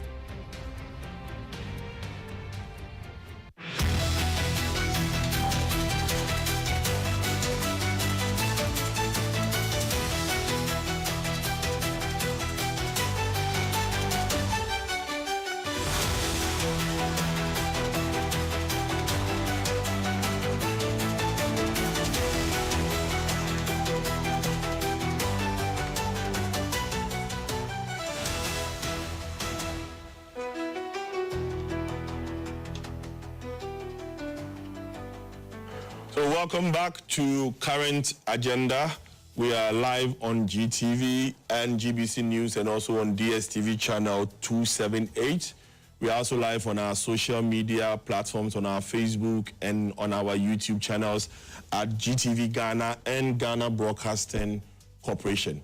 Right, so this week we had the OSP has announced that it currently has or is pressing charges against the former Chief Executive Officer of the NPA in the person of Mustafa Abdul Hamid, and also some other executives or leadership at the time, Jacob Kwamena Amwa, who was in charge of the Unified Petroleum Pricing Fund. He was the coordinator at the NPA. The Unified Petroleum Pricing Fund was or is a unit at the NPA, and at the same time he is the managing director of 3 corporate entities: Propnest, Kel Logistics, and King's Energy.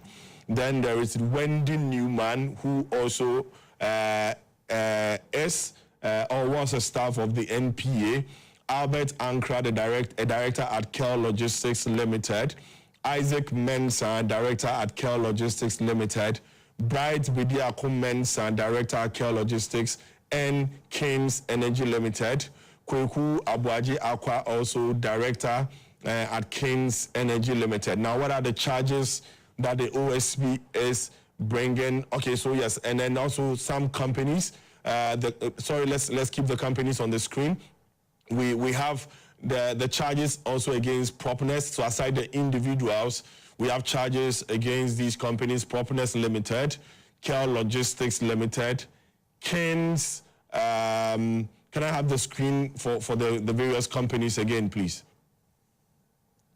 For the screen, yes. So King's Energy Limited, And then the main offenses, before we go into the charges, is extortion and money laundering to the tune of 280 million Ghana cedis between 2022, that's the year 2022, and the year 2024. Sometimes when you hear these figures being thrown around nowadays, you feel money is easy to come by. Well, so there's specific charges. Now the OSP charges that it stems from the investigations initiated by the OSP in late 2024 into alleged unlawful conduct involving the diversion of public funds and collusion with oil marketing and bulk distribution companies.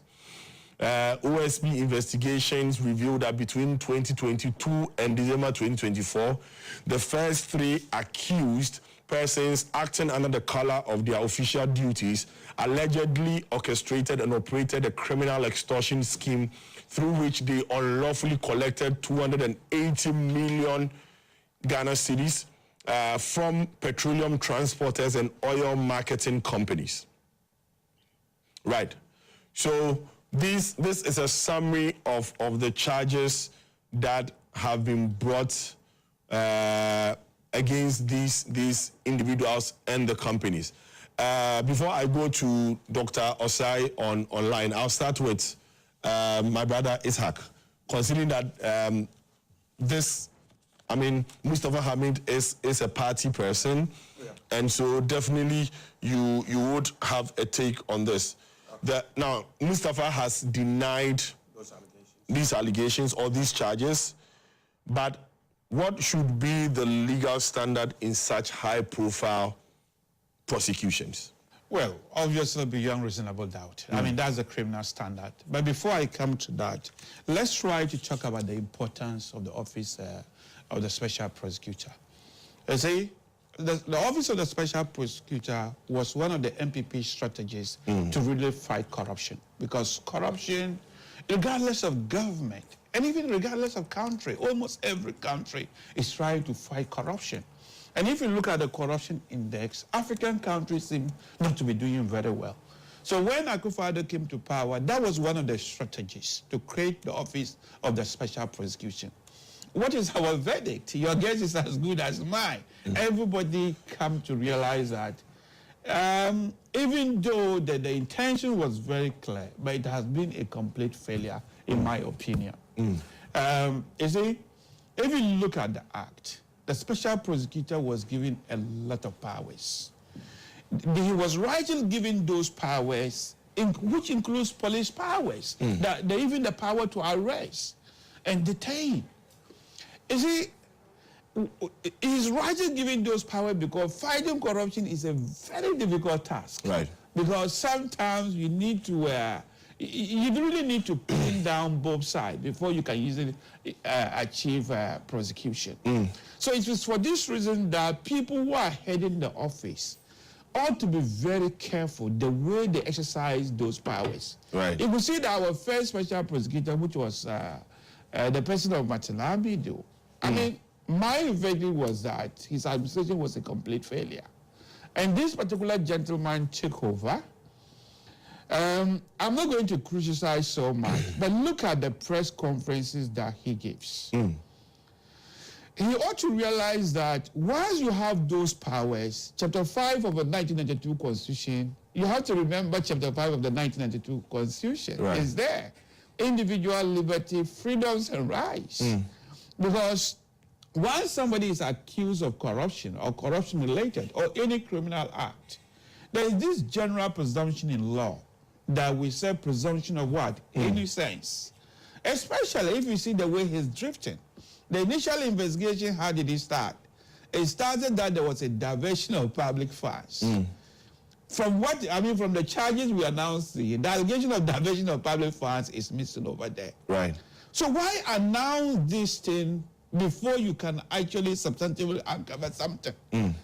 So now what the public thought was that these gentlemen have diverted public funds. But the charges of extortion and money laundering, does it have any bearing to that?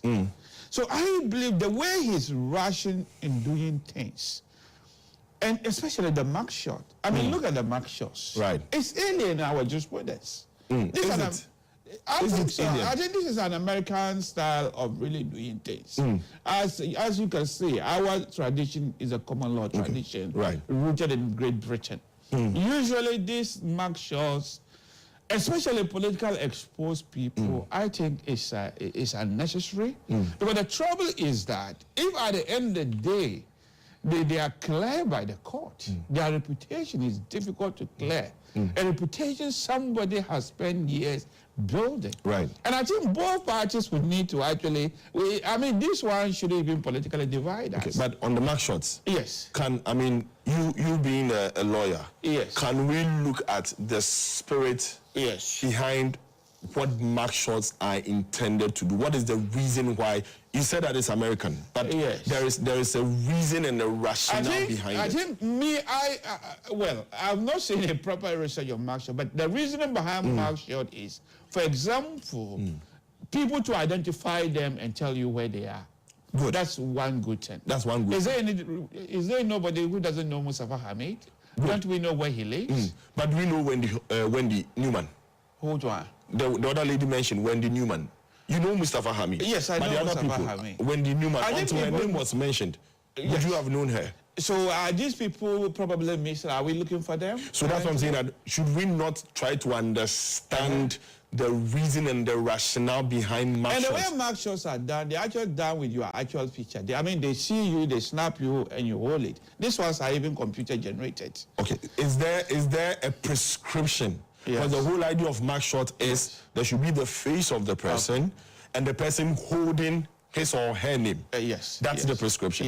The prescription, it's a form of identification. Yes, the prescription does not say that the person has to be physically present. But let me point it. Yes, so I was not actually talking about I wasn't entirely saying he's wrong to do that. Okay. But I was just saying that he ought to be aware about chapter 5 and the presumption of innocence in the criminal things. Yes. And then should conduct the investigations and perhaps let's go through the court process in such a way that individuals who are accused of corruption, especially, politically exposed people, because people, look at people who sell businesses. Even if you sell business, goodwill is often taking a higher chunk of the sales. So individual reputation is very, very, very, very important. And the way we conduct our investigations and how we deal with the whole matter. And I am sure that the way he's rushing, he is bound to get this wrong. And you could see that previous, look at, I don't want to bring old cases, look at Cecilia's issues. What happened? With all the fanfare announcements, all to know that the court just threw the case out. So, whilst he should have the power to fight corruption as best as he can, and I understood that 2-3 days ago, he achieved his first conviction. He has to be very careful with individuals' rights. We should afford them all the opportunity possible to clear their names. And if they are truly guilty, why not? It's part of his mandate to fight corruption. Yes. Okay. So let's afford them the opportunity. And as you said, they have already come out to deny those allegations. And I hope that they will have the day in court where they will prove their innocence. And if they are truly innocent, the court system should work in such a way that they will be exonerated and sent home. Okay, so I'll go to Dr. Sai online. Doc, is the special prosecutor or is the office of the special prosecutor really ration? There are a lot of cases, as Ishaq mentioned. There is the Republic versus Sumaila Abdul Rahman and others. There is the Republic, this was somewhere, I think this year. There is the Republic versus Ibrahim Sessa. There is the Republic versus Ajenim Boati Eje and another. I think there's the Republic versus Issa Seidu and 3 others. There is the Republic versus Charles C.N. Obisiu and 2 others. There is the Republic versus Alexander Kwabena Safo Kantanka. And then now there is Mustafa Abdul Hamid and 9 others. Is the OSP Russian? I don't have any evidence to suggest that he's Russian. In criminal prosecutions, you have to be careful before you go to court, because the easiest work to be done is on the accused, because the accused will just have to raise a reasonable doubt in all the allegations leveled against them. So if you are a prosecutor and you want to go to court, you have to be double sure of the evidence you have, because if your evidence will not secure you prosecutions, you don't go.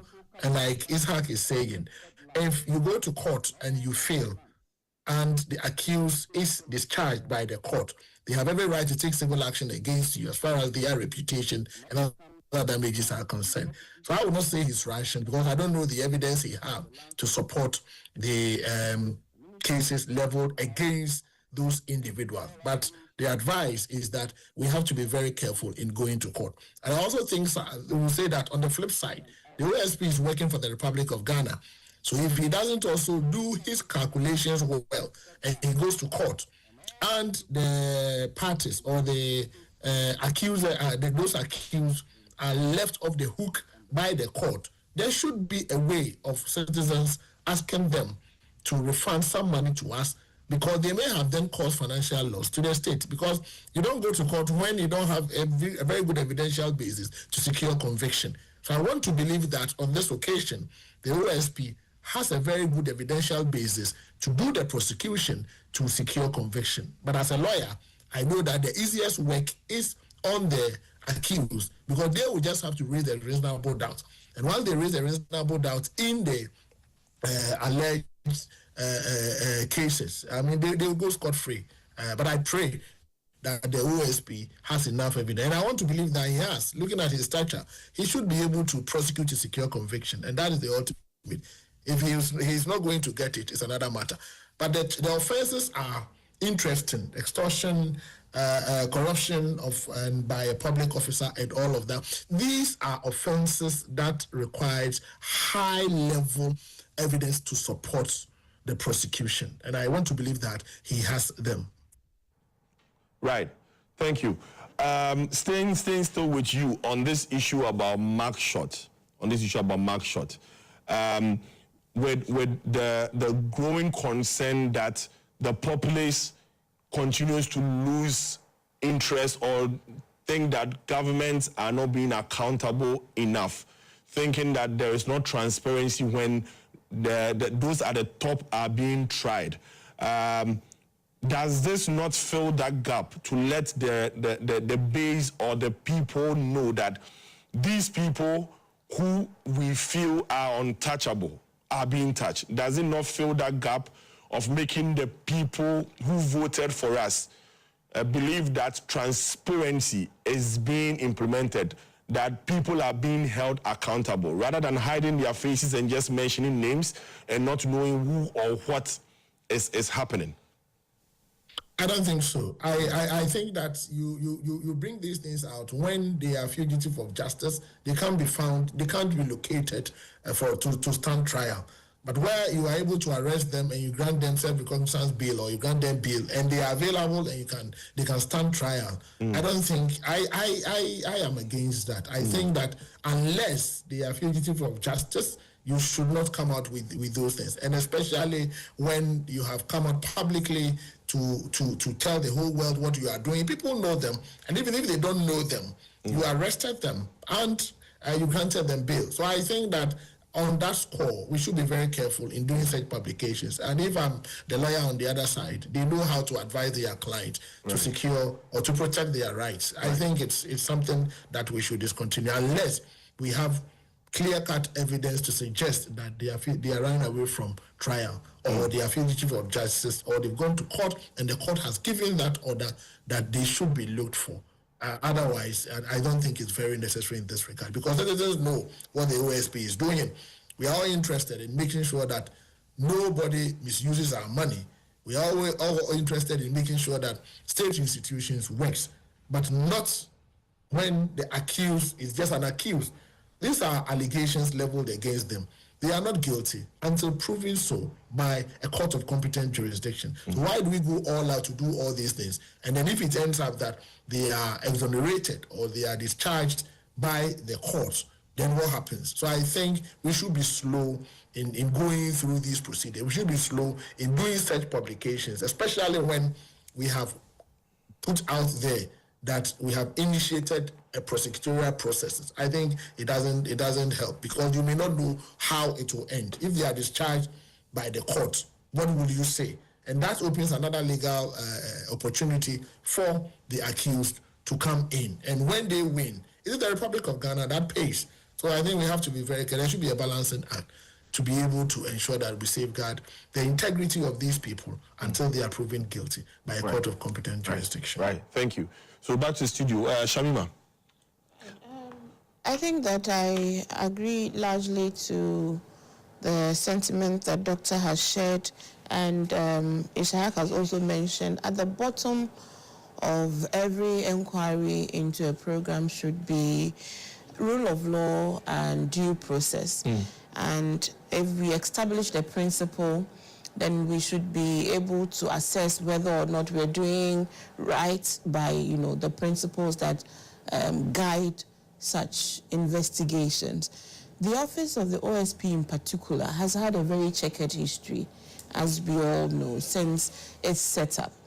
And quite a lot of drama has come around that office. Right. So its original intent, from what we were told by the then administration under the leadership of Nana Akufo-Addo, was to help deal with the corruption issue. And so perhaps an independent Office of Special Prosecution would then be able to do independent work, to be able to investigate cases, that in and of itself they are able to decide they want to investigate, and they were cloaked with such prosecutorial powers as well. So we all hoped that it was a new chapter, because the anti-corruption agencies, international, rating agencies gave Ghana a very positive mark as a result of the establishment of that office. Right. But what did we see? Almost immediately, the first occupier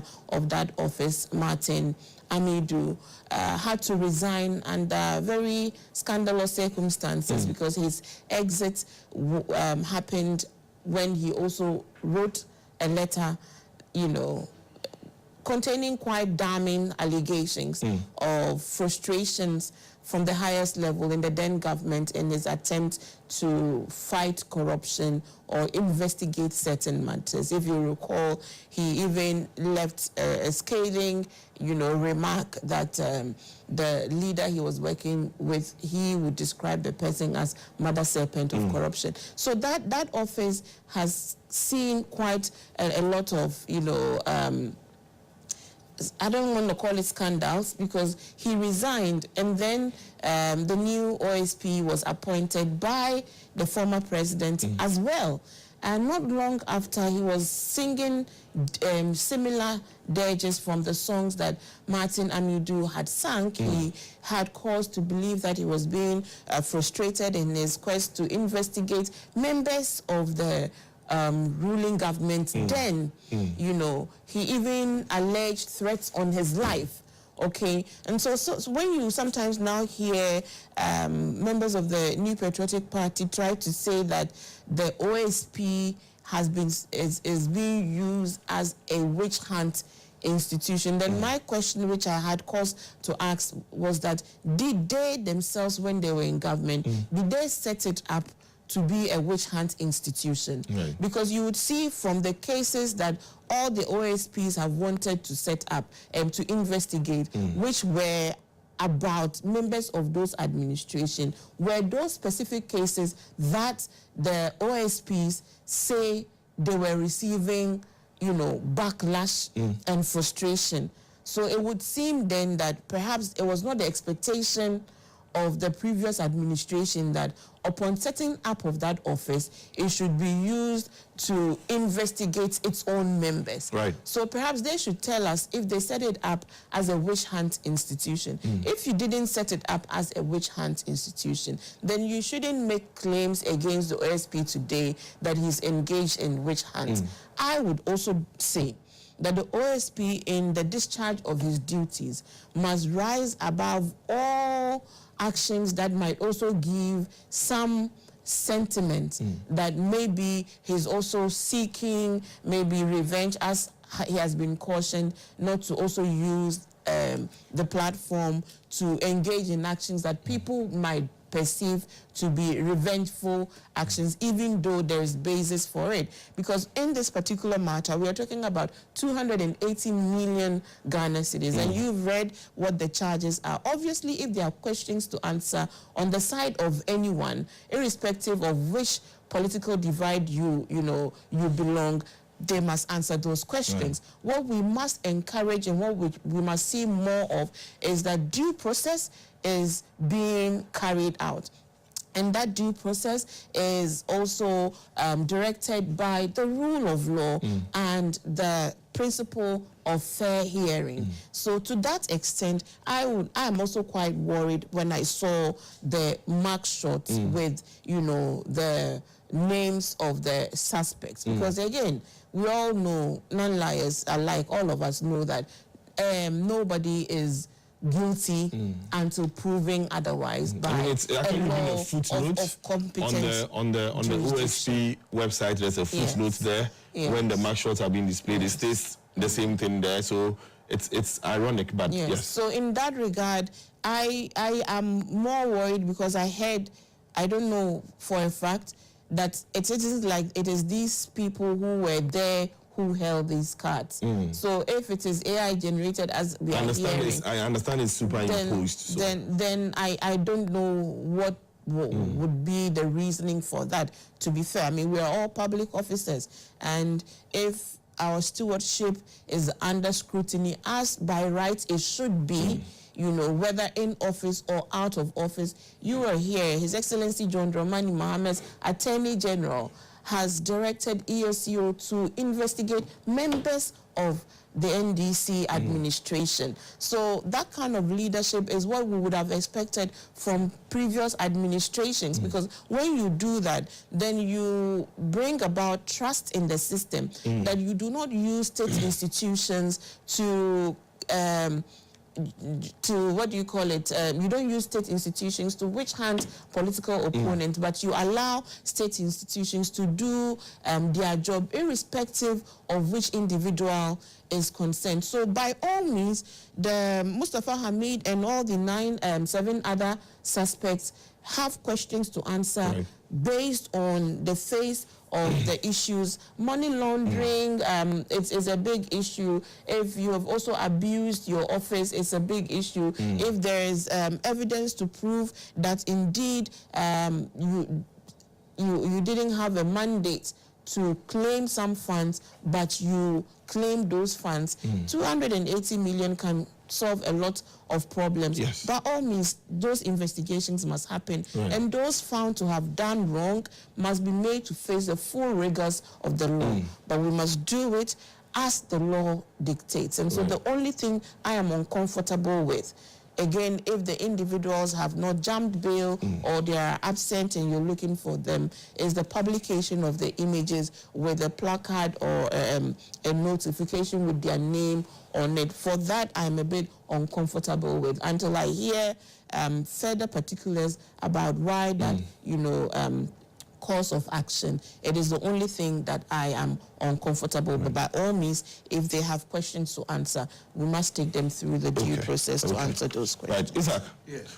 So in your earlier submission, you said, and you were categorical. Yeah. You did not mince words, saying that you were disappointed in the first OSP. Yeah. And you are disappointed in this one. Well, yes. I say, well, there's some form of disappointment. My question, actually, I need you to confirm whether that's what you said before I ask my question. Yeah, to some extent, I said the first one was a complete disappointment. But I said this one, he has also conducted, actually, he has achieved one, understood 3 days ago, he achieved his first conviction. Yes. And the person, I'm not sure whether it's Charles Bissou. I've not read the report. No, I don't think that Charles Bissou. Anyway, I'll check. Okay, but I just heard that he had a conviction. Right. So I'm asking because both of these people were appointed by one person. Yes, yes. The then president of the Republic of Ghana. Yes. And I want to believe that that appointment was not done by himself. There was a bit of consultation. Oh, yeah. Actually, ultimately, the Attorney General is the one, according to the Act. Good. So now, if 2 people, the first 2 occupants of this office, have been a disappointment. Yes. and right after the NPP has left government, is crying that the person that the party or the government appointed to be independent. Yes. Because from all indications, you would have checked the independence of the person before you appointed. Okay. Now you are crying witch hunting. Yes. Then what does that say about the appointing body? So maybe that's other people cry. I have not actually cried witch hunting. Okay. Yes, I don't have any. So what is the reason why you're saying that he's been a disappointment? No. I mean, it was meant to achieve conviction. There has not been conviction. That's what I mean by the function of it. It was actually meant to fight corruption vigorously. And at least there would have been some conviction. There has not been any conviction. So that's what I mean by disappointment. They receive. But let me advance my point further. You see, when I said it seemed to be rushing, I explained it, but I think my colleague via Zoom didn't pick up that particular point. That's what Dr. said. I said, you see, when you look at the first announcement he made, the allegation was that they had diverted public funds, meaning money had been taken from MPA and sent to other areas. But look at how it has now concluded. So that means the first, why don't you wait till you get enough evidence? When you say there have been diversion of public funds, and it turns out there's no diversion at all. In fact, now you are claiming that external people are affected, not even government. Because this extortion, my understanding is that members of the public or people who are dealing with MPA, money was taken from them which they shouldn't have, or using public office for corruption purposes. So government funds is not even affected at all. It is members of the public. So why don't you wait till you reach a conclusion? So we don't even know whether he'll be shifting again. Before you know, he might shift to other charges and abandon this particular one. So my advice to him is that, because previously he has done that. Look at Cecilia DePa's case. He went to court late. I understood he basically lost the case simple because I think he had 10 or 17 days window within which to consult the court. He was sitting down there. He never went to court until he ran out. He ran out of time. So these are the sort of things that I said. So could you blame Akufo-Addo? Was he pressured by the administration not to go to court? Perhaps inefficiency on the part of the administration. But as I said, look, the nature of corruption is saying that we have to all appreciate it. It's difficult to fight, especially politically exposed people. It is difficult to fight. And our system too is not helping. In fact, I've got very good friends who are prosecutors, and some of my mates are prosecutors. They will tell you the system, it's not just the system. Ghanaian culture doesn't want corruption to be fought. You see prosecutors try to prosecute people. You get delegation from chiefs, especially chief from the place of the prosecutor. Chiefs from such places will send delegation to come and talk to him.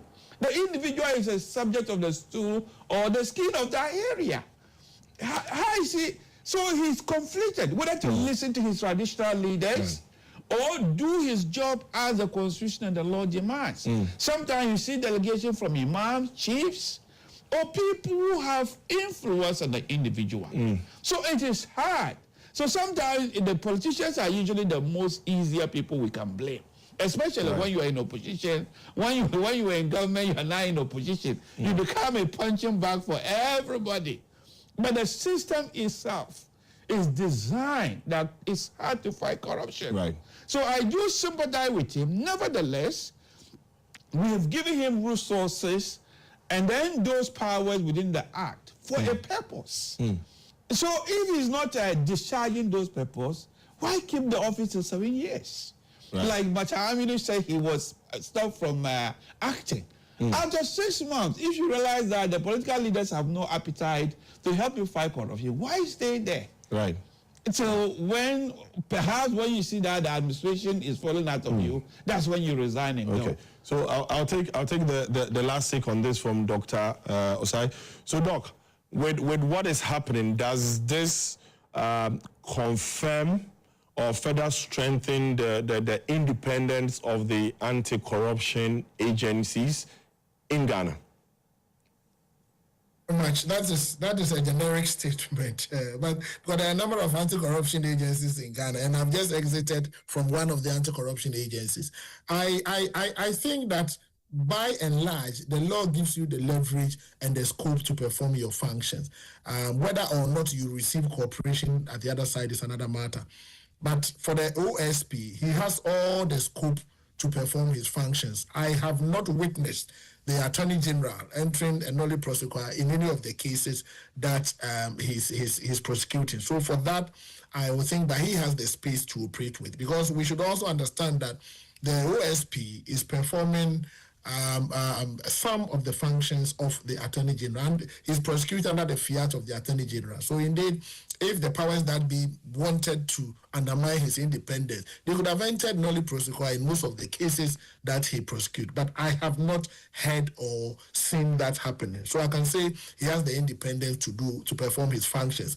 Like my brother Ishak indicated, I think he should reduce the peripheral statement he makes before preferring charges against the accused. Because when you make these peripheral statements, once these peripheral statements are made, people may think that those are the things you take to court. So when you go to court and those peripheral statements or the initial statement do not fit or feature in the charges preferred against them, it means you've raised the hope of the nation unnecessarily. And let me also mention that since your platform is to educate and inform, this may not be conclusive by way of the charges. He has every right within the meaning of his law to prefer further charges or vary the charges as he goes along the line by way of prosecution. But however, once you do that, you should also guard against ambush litigation. So in all of this, let us do it in the context of the Constitution, respecting the rights and dignity of the accused persons and knowing that they are innocent until proven guilty. But I can say, by and large, that the OSP has a lot of independence and the scope to operate, other than compared to other anti-corruption institutions. This happens to be a developing story, so I'm sure within the course of the week and until, like Isaac said, conviction or otherwise is attained, it would be a story that we would be following keenly to see where this ends. Next, we will look at another issue on chasing corruption. Shamima's boss, within the week, during the accountability series, I think mentioned or spoke to on the issue of the National Cathedral. Let's listen to what Felix said with regards to the National Cathedral. The Ministry of Works and Housing. That's the next one we'll talk after this. Of Ghana project violated Section 20, a fair schedule, that is these payments. Non-compliance with the law in the composition of the Procurement Committee. The audit report revealed that the National Cathedral of Ghana project violated Section 20 and the fair schedule, that is Category B, of the Public Procurement Act 2023, Act 63, as amended by Act 14, in the establishment of its Procurement Committee. The committee, as instituted, failed to meet the legally mandated constitution, including the absence of the key statutory members required by law.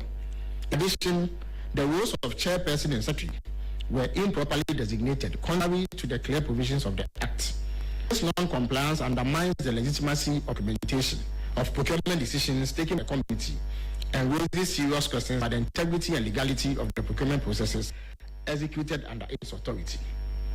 Now, in view of the above,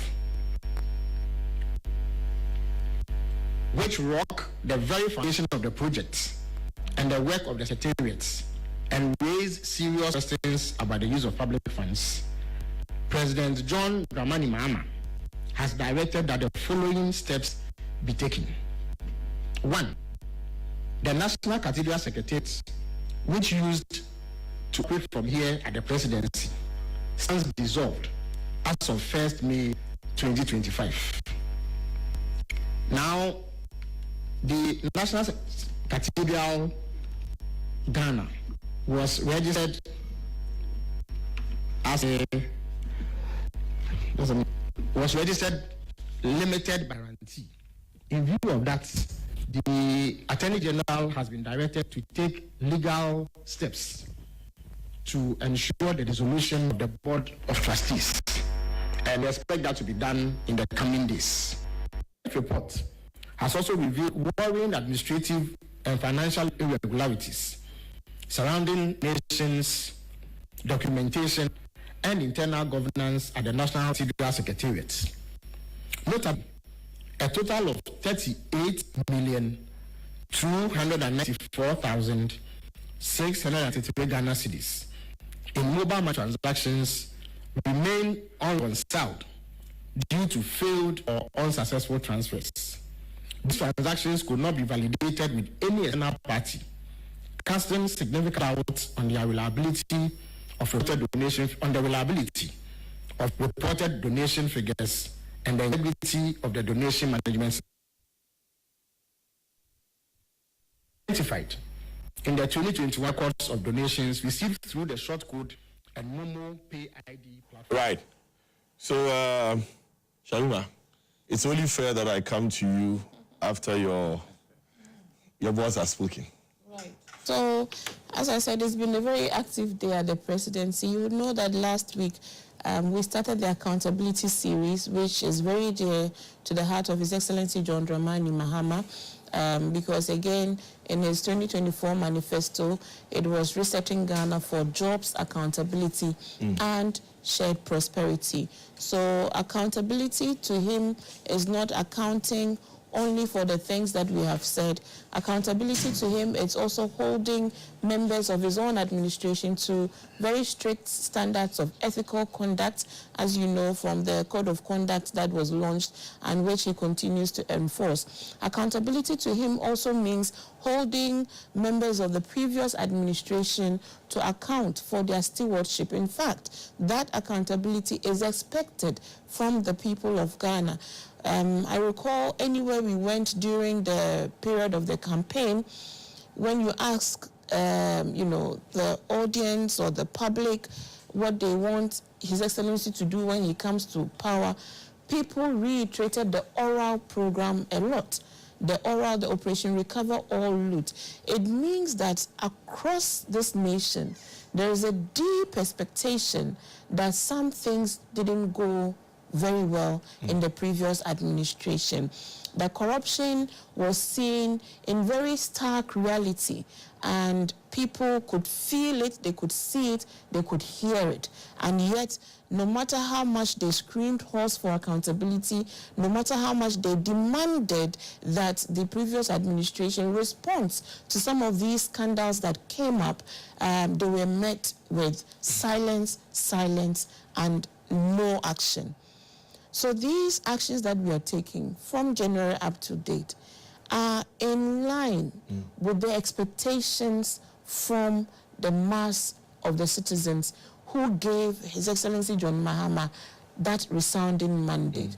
In fact, if you read the sentiment, the public sentiment in all our across social media, even on your programs, there is an expectation. In fact, the public seems to be in more of a hurry than what they think the government is doing. The public seems to expect that we must execute and exact accountability today.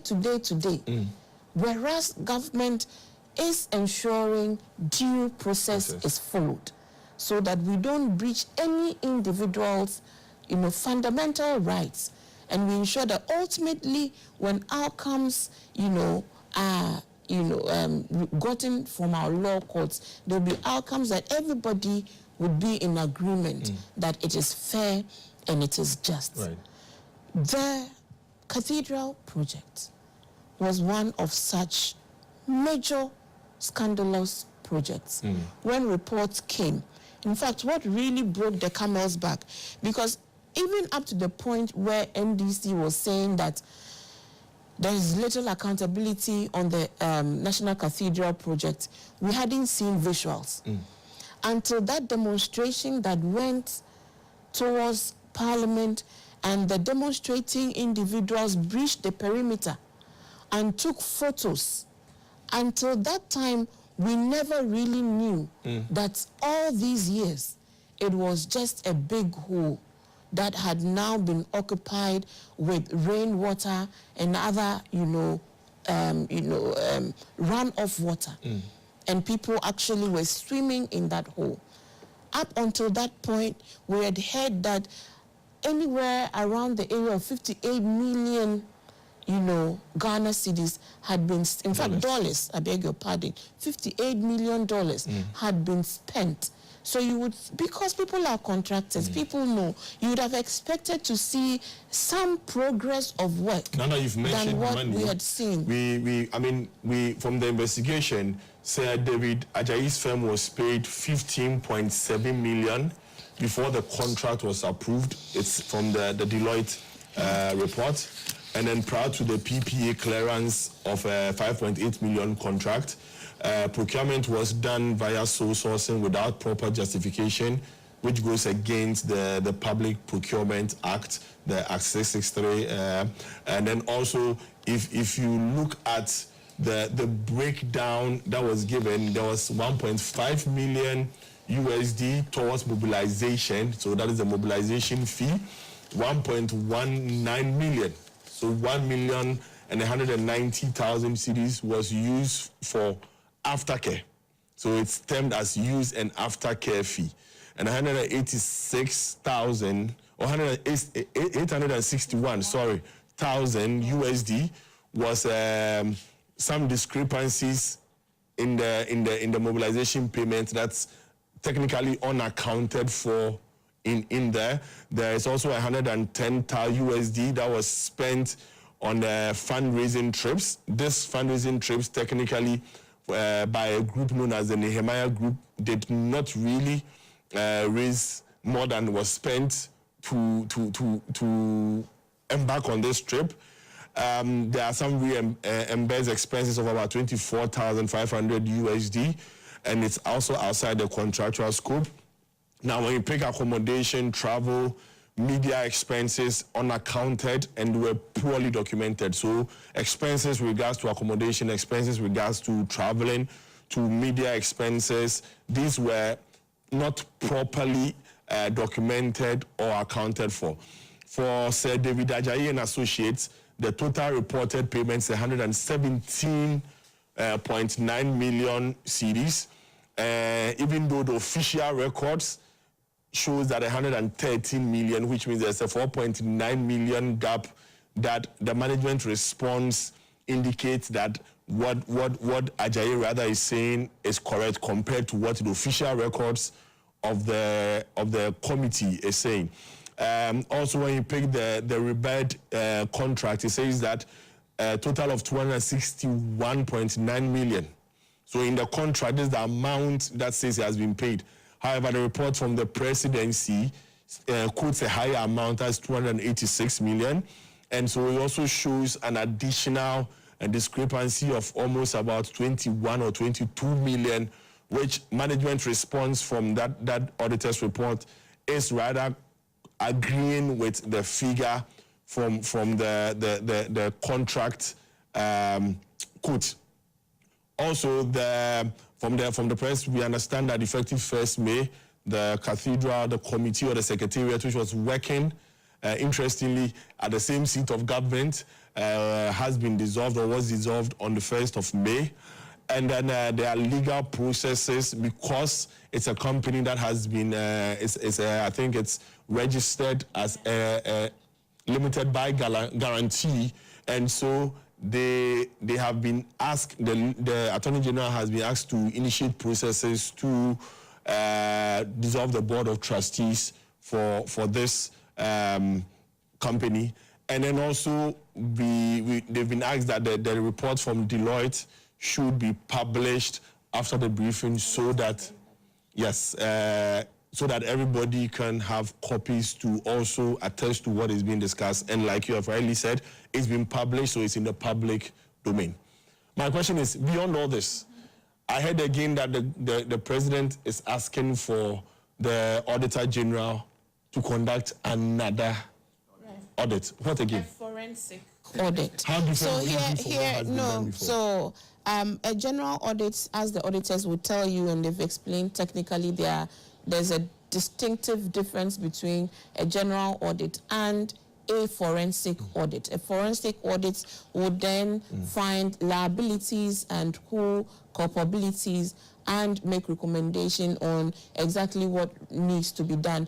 Mind you, this audit was also commissioned by the Board of Trustees themselves. And the Cathedral project was one of the issues that the oral team also reviewed and had presented its, findings to the Attorney General, based on which the Attorney General himself was also conducting. So when this news came that there is an ongoing audit by the Deloitte and Touche, you would see, if you recall, the president mentioned it in one of his addresses to his 120 address to the nation, that we were awaiting the findings from that audit report, based on which further actions will be taken. And so we all need to be on the same page as Ghanaians. Nobody is saying anybody is guilty of any crime until the investigations will prove. But everybody is concerned about the amount of money that has gone into this project, amounts including monies from the public purse that has gone into a private promise to God by a president.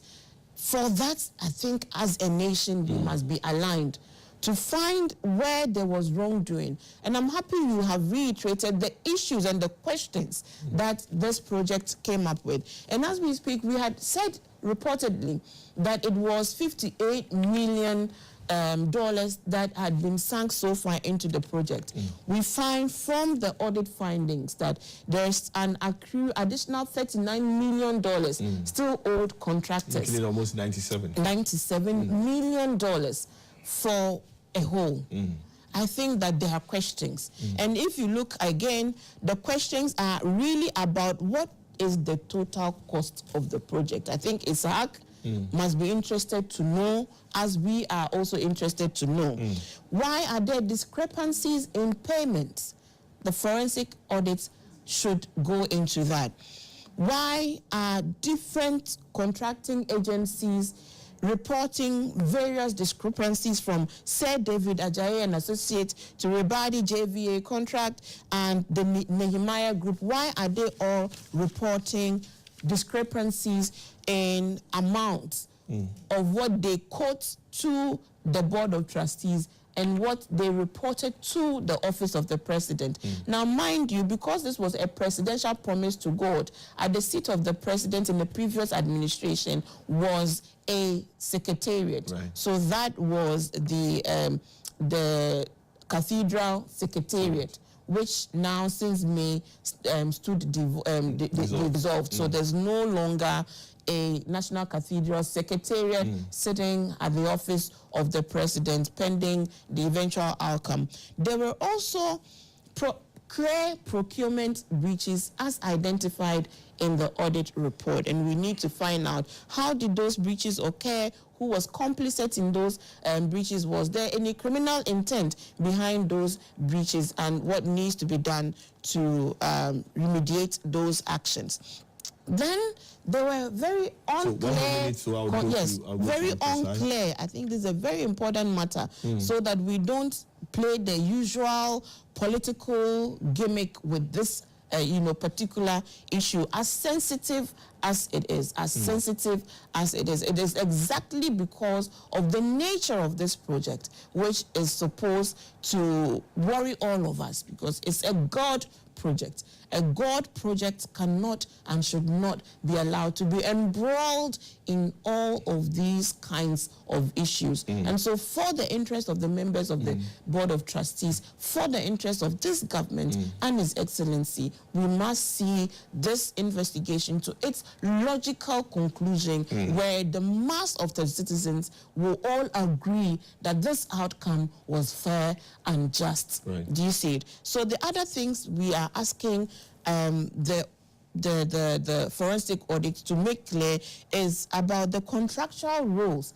There seem to be overlapping roles, and people seem to have received multiple payments for playing similar roles. Are we mistaken, or is there a breach? We need to do that. And then general questionable expenditures. All of these things needs to be cleared. Right. And it is the considered view of the president that the Auditor General going into a deep forensic audit, and we're not starting from zero, we're starting from all of these findings that have been made in these reports. And so nobody with the right motive and intention going through this audit report will come to a conclusion that no wrong has happened. Right. Nobody fair-minded, everybody who is fair-minded, who would have questions.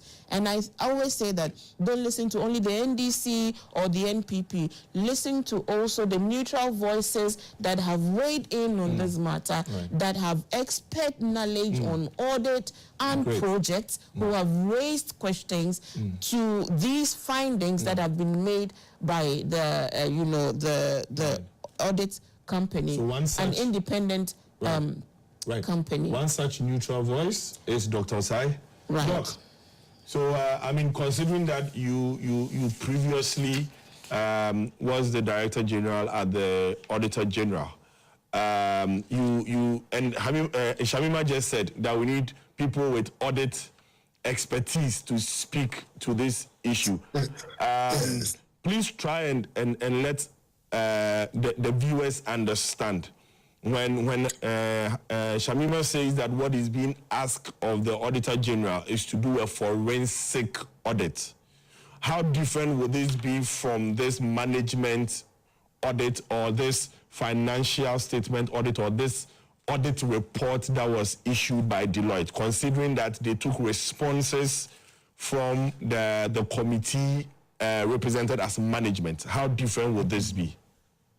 Thank you very much. I think requesting for a full-scale forensic audit is different from, in all material terms, from what Deloitte did. Deloitte did a financial audit and operational audit.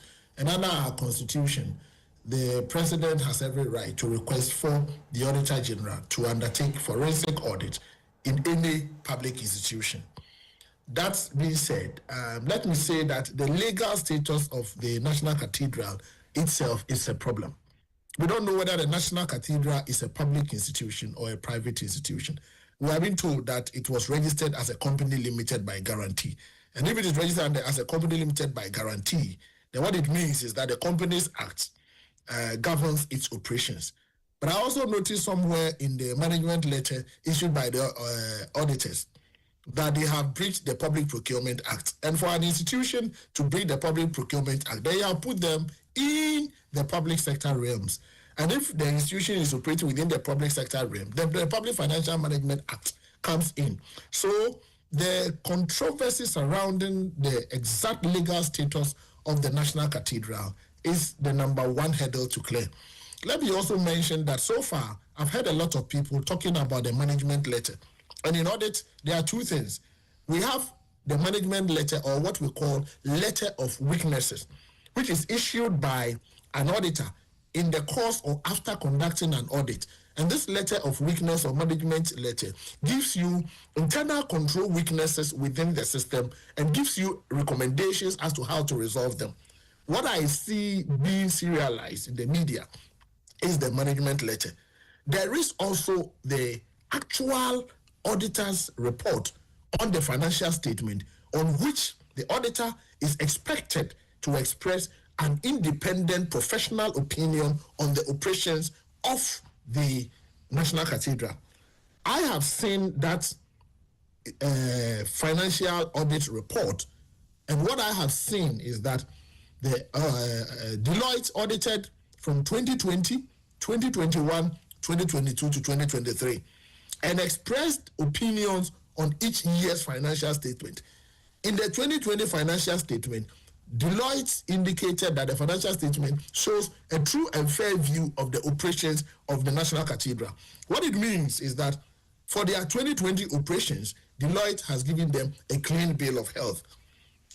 even though in the management letter, there may be some weaknesses identified in that particular management letter.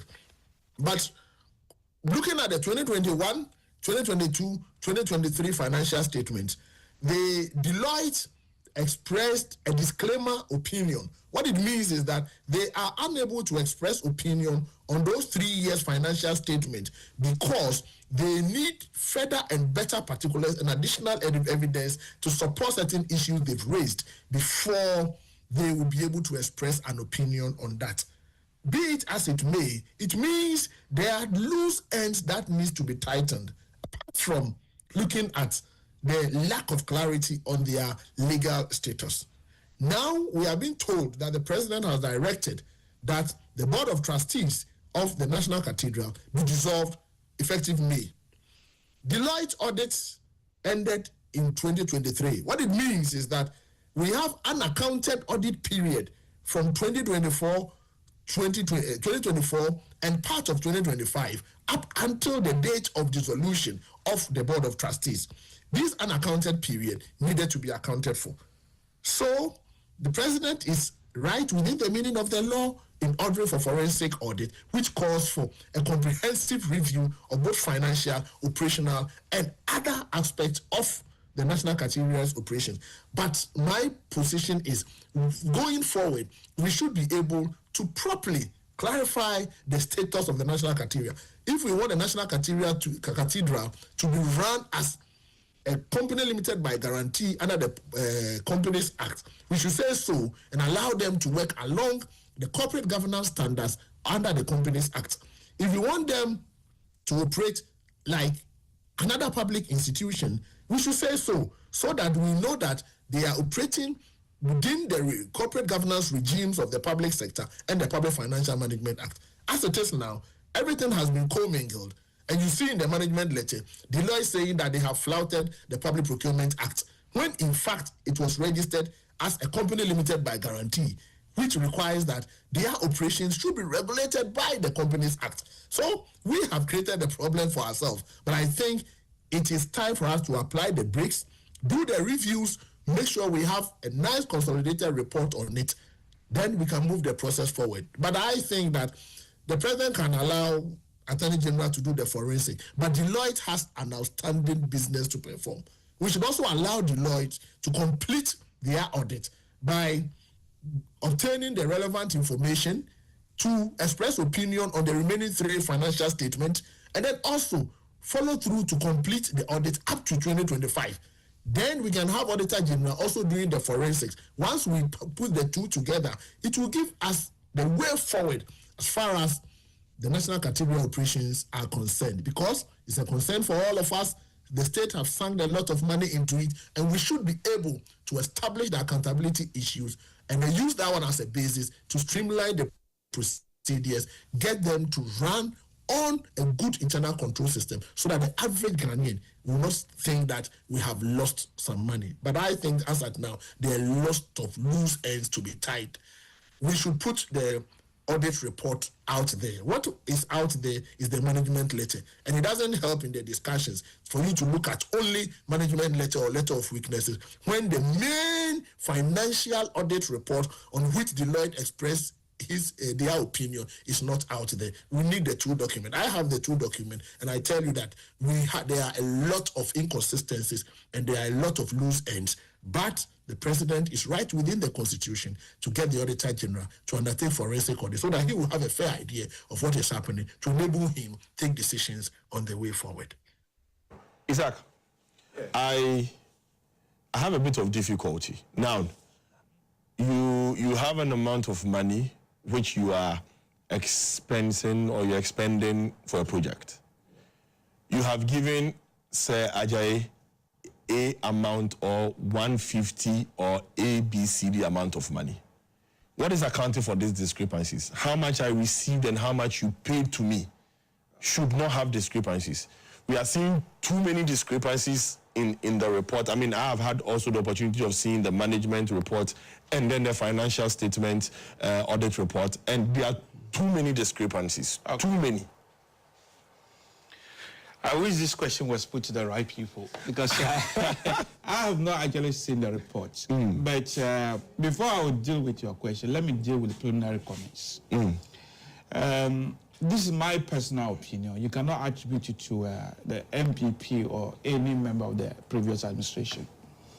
I'm such a person who believes that we need to divide government and religion completely together.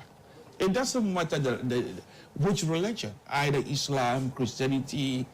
Government should not have business in building a mosque, a synagogue, a Confucianist temple, a Christian, whatever. So when they were building it, I had those reservations and I often expressed them. But my understanding was that even though religion, it was a tied to religion, but it had the capacity of bringing some foreign exchange to the country. In the form of tourism. People will come in the form of tourism to view it. In that regard, my objection was lessened because I believe religion, government should not be doing it. Right. But and that's why the Constitution is very clear. Ghana is a secular country. Religion tends to divide many people, and we are very lucky in Ghana that religion haven't done such a thing. So having said that, yes, we've heard about the discrepancies and the fact that government has ordered forensic audit. I think at the end of the day, the people who was in charge of those things should be given the opportunity to answer. We might say there are discrepancies. I don't have the right answers to give you as to why those differences, because I wasn't part of those who had incurred those expenditures. So I believe if the forensic audit, and there's a need to contact them, either they have concluded that there need to be some charges against them, or they simply want them to come, a gentleman called to come and explain why these differences. I'm very sure the people will be willing to come forward. As I'm not sure whether my sister said it. At the end of the day, if it was service to God, God wouldn't want corruption to be attached to it as a form of service to God. So if those people doing it, and if that was their guiding principles, I hope they will be able to explain whatever happened. So I think it's actually very early to be able to to talk so much about this report, because those who need to provide the answers, they are not here. Right. Thank you. So we'll be taking a quick break, but I believe every Ghanaian, as much as it's our taxes that have been invested into this, whether you are NPP or you are NDC or you are CPP or you PNC or whatever party you belong to, you should have an interest. Deloitte should be made to continue and complete its work, and the forensic audit also should go on, so that we'll come to the bottom of this and know how our money has been used. If there are discrepancies, who has that money? That money has to be recovered. When we return from the break, we'll be looking at the president declaring Galamsey emergency, and also the Attorney General tasking the EOCO to probe some key NDC figures on their involvement in Galamsey. We'll be right back.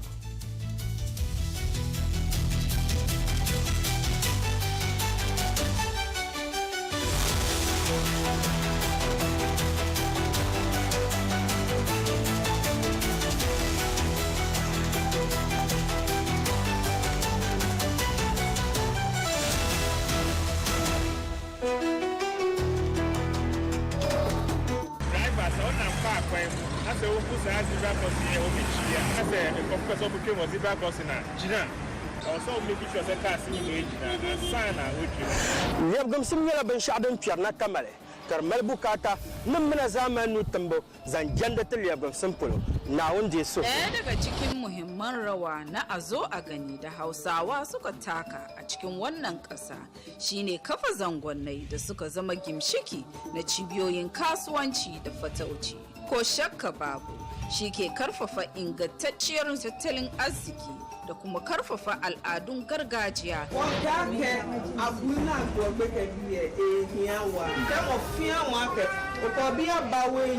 Ni awele ka bu yan ni sana gbe abagbule ke vitamin A ni sana ha gbeke sani ahale Chichogbarudo kokodi yakatoi enyai ba anga uhana mona chishipo iga chirodo vania Watang atrangau azunububuwe.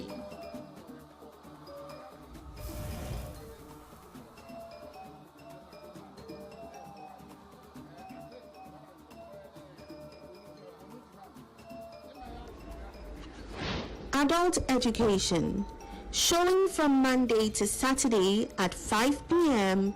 only on GTV.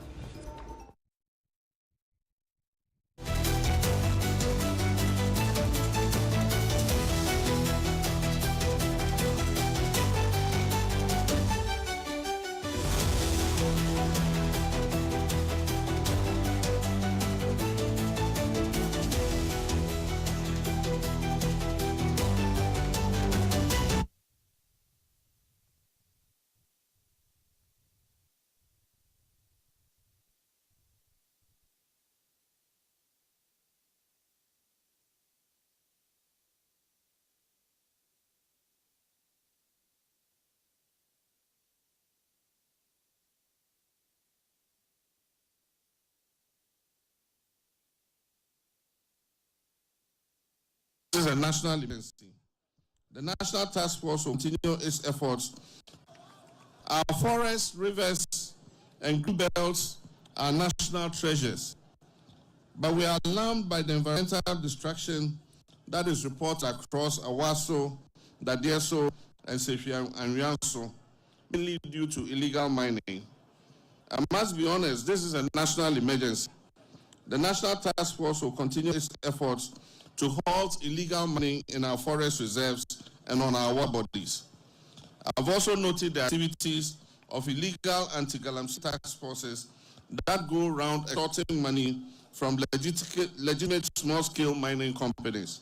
I've requested that the authorities arrest and prosecute any individuals involved in this illegal anti-Galamsey activity. So, Shamima, we'll just do a minute on this each. We are far behind time. The president has declared an Galamsey emergency, and I think at the same. It's a declaration, so I'm saying that it's already. He has always been. An emergency situation. Yes. He has rehashed because, look, from day one, our cabinet meetings, Galamsey is like top on the agenda. Right. And it was one of the first decisions he took by forming his putting together a committee even before the various ministers came into. Okay. So let's look at the letter that the Attorney General directed to the Executive Director of the Economic and Organized Crime Office, EOCO. It says that, dear Executive Director, directive to investigate allegations of illegal mining activities by named individuals. I write to direct your esteemed office to initiate investigations into suspected illegal mining activities being perpetuated by certain individuals within districts in the country. This directive is born out of growing public concern corroborated by media reports and intelligence regarding the involvement of some citizens in unauthorized mining operations, generally called Galamsey, that are in blatant contravention of the provisions of the Minerals and Mining Act 2006, that's the Act 703, as amended by Act 995. These activities not only flout out mining regulations, but also gravely endanger our water bodies, forest reserves, and local livelihood. As your office is aware, I'll skip that line and go to the line. I am directing your office to invite the following persons named in recent credible reports for interrogation, namely Mr. Yakubu Abanga and Mr. Joseph Yamin. Additionally, you are to investigate any other persons found to be complicit in these unlawful mining activities. The scope of this investigation should include the matters highlighted in the Prof. Frimpong Boateng's report on illegal mining, and we'll look at a section of that report. Furthermore, considering the regulatory oversight role of the Minerals Commission, you may invite the Chief Executive Officer of the Commission to assist in the investigation.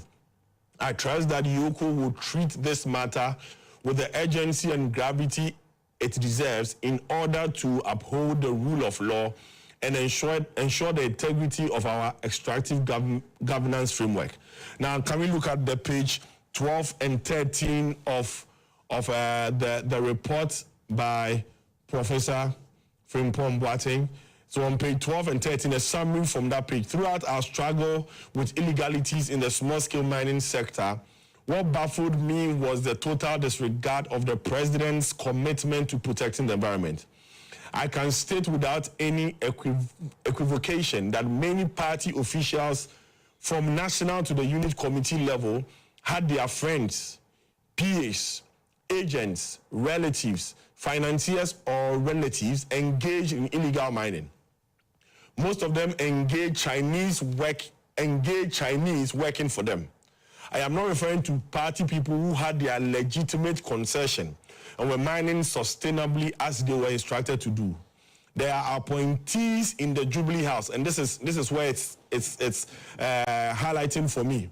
There are appointees in the Jubilee House that are doing or supporting illegal mining or interfering with the fight against the menace. Examples are Lord Comey, who was the director of operations, I think, for the NPP, Charles Niteko, who was also a presidential staffer, and Frank Asiedu-Bekwin Protosia, who also was a presidential staffer. Now, considering that, and this, I'm coming to you, Isaac, okay. Considering that the president has instructed that the investigation by EOCO should not only focus on Yamin and then I think Abanga, it should take into consideration that report, which means that people mentioned in this report would also be interrogated. Yes. Yes, I think, you see, I've said it in other platforms that when it comes to Galamsey, that's why what the president said, I'm of the view that the NDC government is so interested in fighting Galamsey or illegal mining. Even with what is happening? Yes, yes. They are national organizer. Yamin is your national organizer. Let me explain. Give me opportunity to explain. You see, when you look at October, I think it was October, November, when organized labor met with the then president, Akufo-Addo, one of the demands that they were making was the fact that the environment was really being destroyed, especially mining in forest reserves. And one of their demands, their key demands, was that you have to repeal the regulation in mining in forest reserve, that it should be repealed. The president finally succumbed to their demand and said that when Parliament had the opportunity, I am going to suspend it. And when Parliament had the opportunity to return, they are going to repeal it. Right. Though Parliament never returned the way it ought to have returned, so it never took place. But so they then call off their strike. The NDCs were calling on organized labor that you have been conned by the government. They are not going to repeal it. Continue with your strike. That was the call they were made to them. And when you had the opportunity to take over, you agree with organized labor that money in forest reserve was equivalent to ecocide. It is an environmental version of genocide, killing the whole species. Something as serious as this, and you were now given the opportunity to form government. The first argument that was repeal money in the forest reserve. What have we seen? Confusion. They are not going to do it, they are going to do it, they are not going to do it, they are going to do it. That's one first area you can point to the fact that. The second aspect was when the Minister of Interior made it very clear that if a Chinese is caught in illegal mining, they were going to deport him. In other words, they are not interested in prosecuting even foreigners who are destroying our environment. They were interested in shipping them to foreign countries who have no interest in prosecuting them. Apparently, the Chinese will prosecute them when they get home. Who does that? They are destroying your environment. You have the interest to prosecute them, not ship them elsewhere. Yes, but I mean, if during your government, Osafumafu told us the same thing. They campaigned on research, and they said it was ecocide. I'm talking about priority. One of the reasons why we lost power was the fact that they said we're not interested in protecting the environment. Were you? So you can no longer make reference to the past. They campaign on recent, and Ghanaians said take power. So what I'm pointing out is that they con the good people of Ghana. These two examples point to the fact that they are not interested in fighting Galamsey. Right. So you can see how they so they have accused current administration executives and their party executive of engaging in Galamsey. Look at how conveniently they have done it. They have tied their issue to the previous report. Are these people, why are they not disassociating them? They could have done them differently. Why are they tied? But they're saying that everybody who has been named or fingered should be investigated. Whether MPP, NDC, CPP. Okay. Once you are named. I hope the president is taking the environment seriously. Either previous government or whatever time, I believe the environment is very, very important. And we ought to take politics out of it. Okay. And fight it collectively as a people. Okay. So I'll speak to Dr. Osai, then Shamima, I'll give you a minute to respond, then now we'll move on. Dr. Osai, on this issue, what's your take? Is this the right call? Is government on the right path, prosecuting its own people? Or is it the case that it wants to rather prosecute the people of the former government, but it's just bringing in its own people to be able to draw in those others so that it will come across as if it's being objective? Prosecute anybody involved in illegal mining, not only each people or the previous persons aligned to the previous government. That's one problem we've had in this country. As soon as we politicize the issue, implementing it becomes difficult. And we've not been able to fight Galamsey head on because of the unnecessary politicization.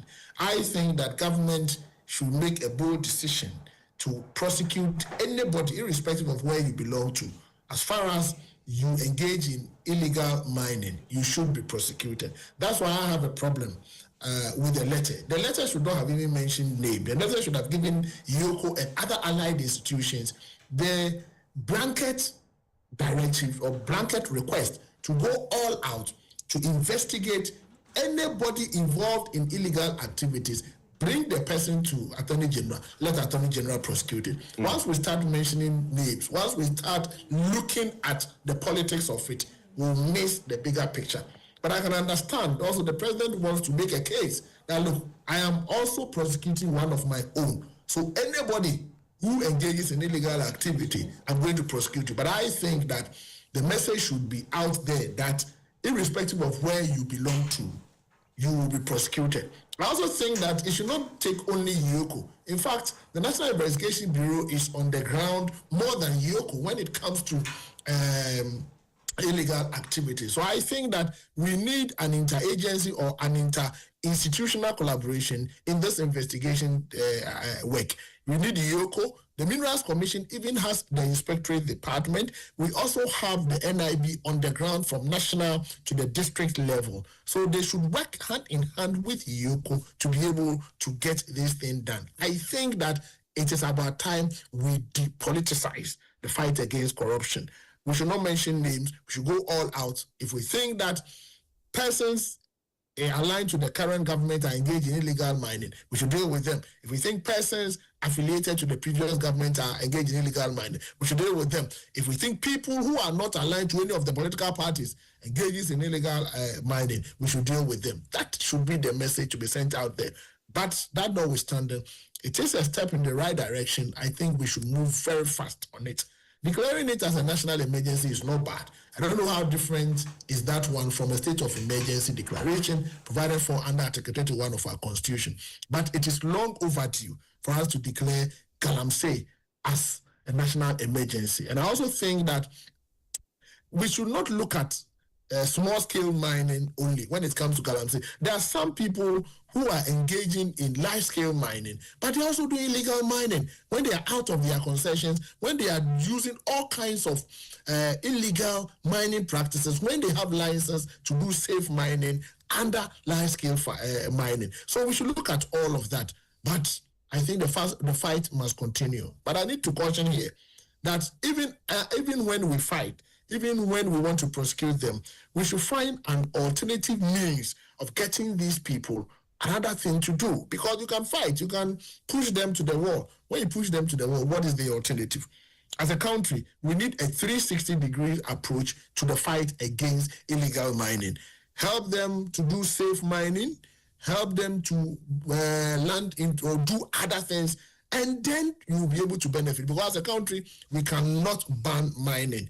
What we are against is illegal mining. But how do we turn illegal mining into legal mining so that the national economy will benefit from the activities of these legal miners? That is the big question we need to answer. Big question we need to answer. Thank you very much, Doc. Thank you for the time you've spent with us. We really appreciate it. Back in studio, Shamima, I'll give you the last take so we can close. Leadership, they say, is cause, everything else is effect. It would always seem that the New Patriotic Party, what they are unable to do, they always have problem when someone is doing. Because it took them 8 years, over 5 various actions later to fight Galamsey, for Professor Frimpong Boateng to give us this report that he gave us, pointing hands directly. Frimpong Boateng was a minister of that administration, pointing direct accusatory, fingers at members of the government at the highest level at the presidency. President John Mahama has said, even if anyone finds his brother engaged in Galamsey activities, the security agencies must act. And why should you believe what he says? Why should he take him seriously? Take him seriously. Again, this morning I said that trust is a verb. Trust can be measured by specific actions that an individual takes. As we speak, in the 7th-month administration of John Dramani Mahama, no minister has come to make accusations on air that his fights against Galamsey are being frustrated at the highest level. We haven't heard that. You have not seen any accusatory fingers being pointed at members of government at the seat of government engaging in Galamsey. Right. Now, reports have come to the president that there are operations of illegal task force activities going on who go into Galamsey areas and purport to be legal task force. What has he said? He has given the Ghana Police Service, the joint task force between the police, military, and then the Forestry Commission to act decisively to clamp down on those illegal task force operators. And the Attorney General's action, did you ever see such a thing in the previous administration? Do you think that it is easy for a government of the day to say, work irrespective of who is involved, to direct, for the Attorney General to direct EOCO to investigate key members of our party? You think that that is not significant? That is so significant. It's a significant symbolism that any appointee, if you want to become a scapegoat, you will become a scapegoat. 1 minute you can talk about the Constitution. So there is commitment to fight Galamsey. It's a worrisome situation. It's a national emergency. His Excellency has reiterated it. The Ghana Police Service is really on the ground, as we all know it, and they're doing the best.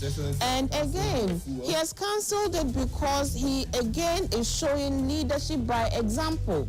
This man says that we cannot say Ghanaians should tighten our belts whilst we are feeding fat. We cannot say that Ghanaians should make sacrifices. Ghanaians should embrace some of the discomfort that will come from the reset agenda, where we need to mobilize resources to invest in our social sectors, where we need to mobilize resources to defray debilitating debts that the previous administration left for us, where we need to mobilize resources to be able to recover from the depths of despondency that we found ourselves, where pensioners suffered, where you as a worker suffered. And to do that, we need to mobilize resources. How do we do it? We need to use the resources we have more prudently. We must make the necessary savings so that when I come to you and say that pay 1 cedi extra from your pocket to help stabilize this economy, you would see signs already that since January, this man has been consistent The president of Ghana, what did he do? He said he was going to run a lean and efficient government. 60 ministers is what we have. And even that he worked with 56 until recently where he appointed the 4. Right. What did he also do? He says that all of us appointees, we must contribute a month of our salary into the Mahama Care program. What did he do? He says that no DSTV subscription in any government office, no DSTV subscription. You might see them as tiny drops. It is the tiny symbolic drops that renews the mindset. So now we all know that it is not business as usual. My brother, when you make a budget for an activity at the presidency, know that you're going to get not more than 25% of what you have budgeted for. You know what it does to you. You now go back, you think through, and you make sure that only the essential items get on that budget. And that is exactly what he has done with this fuel allocation. We are all sacrificing to build the Ghana we want. Let's come on board. It's a new era, a new change of conscientious leadership. A leadership with love. Thank you, Isaac Ibrahim. Thank you for your time. I'm not going to comment on the fuel. Isaac, we are run out of time. The fuel, it is not your fuel that has been reduced. It is the fuel. The person suffering it says she's happy. What comment again? If the government really wants to help, reforming Article 71 would help. Right. I understand the president lost a cousin yesterday. Yes, and so we would like to extend our deepest condolences to the family of the president. What's the name of the person? Malik Dramani Mahama. Yesterday he was buried, and we wish him a safe journey to the bosom of his maker. And our deepest condolences.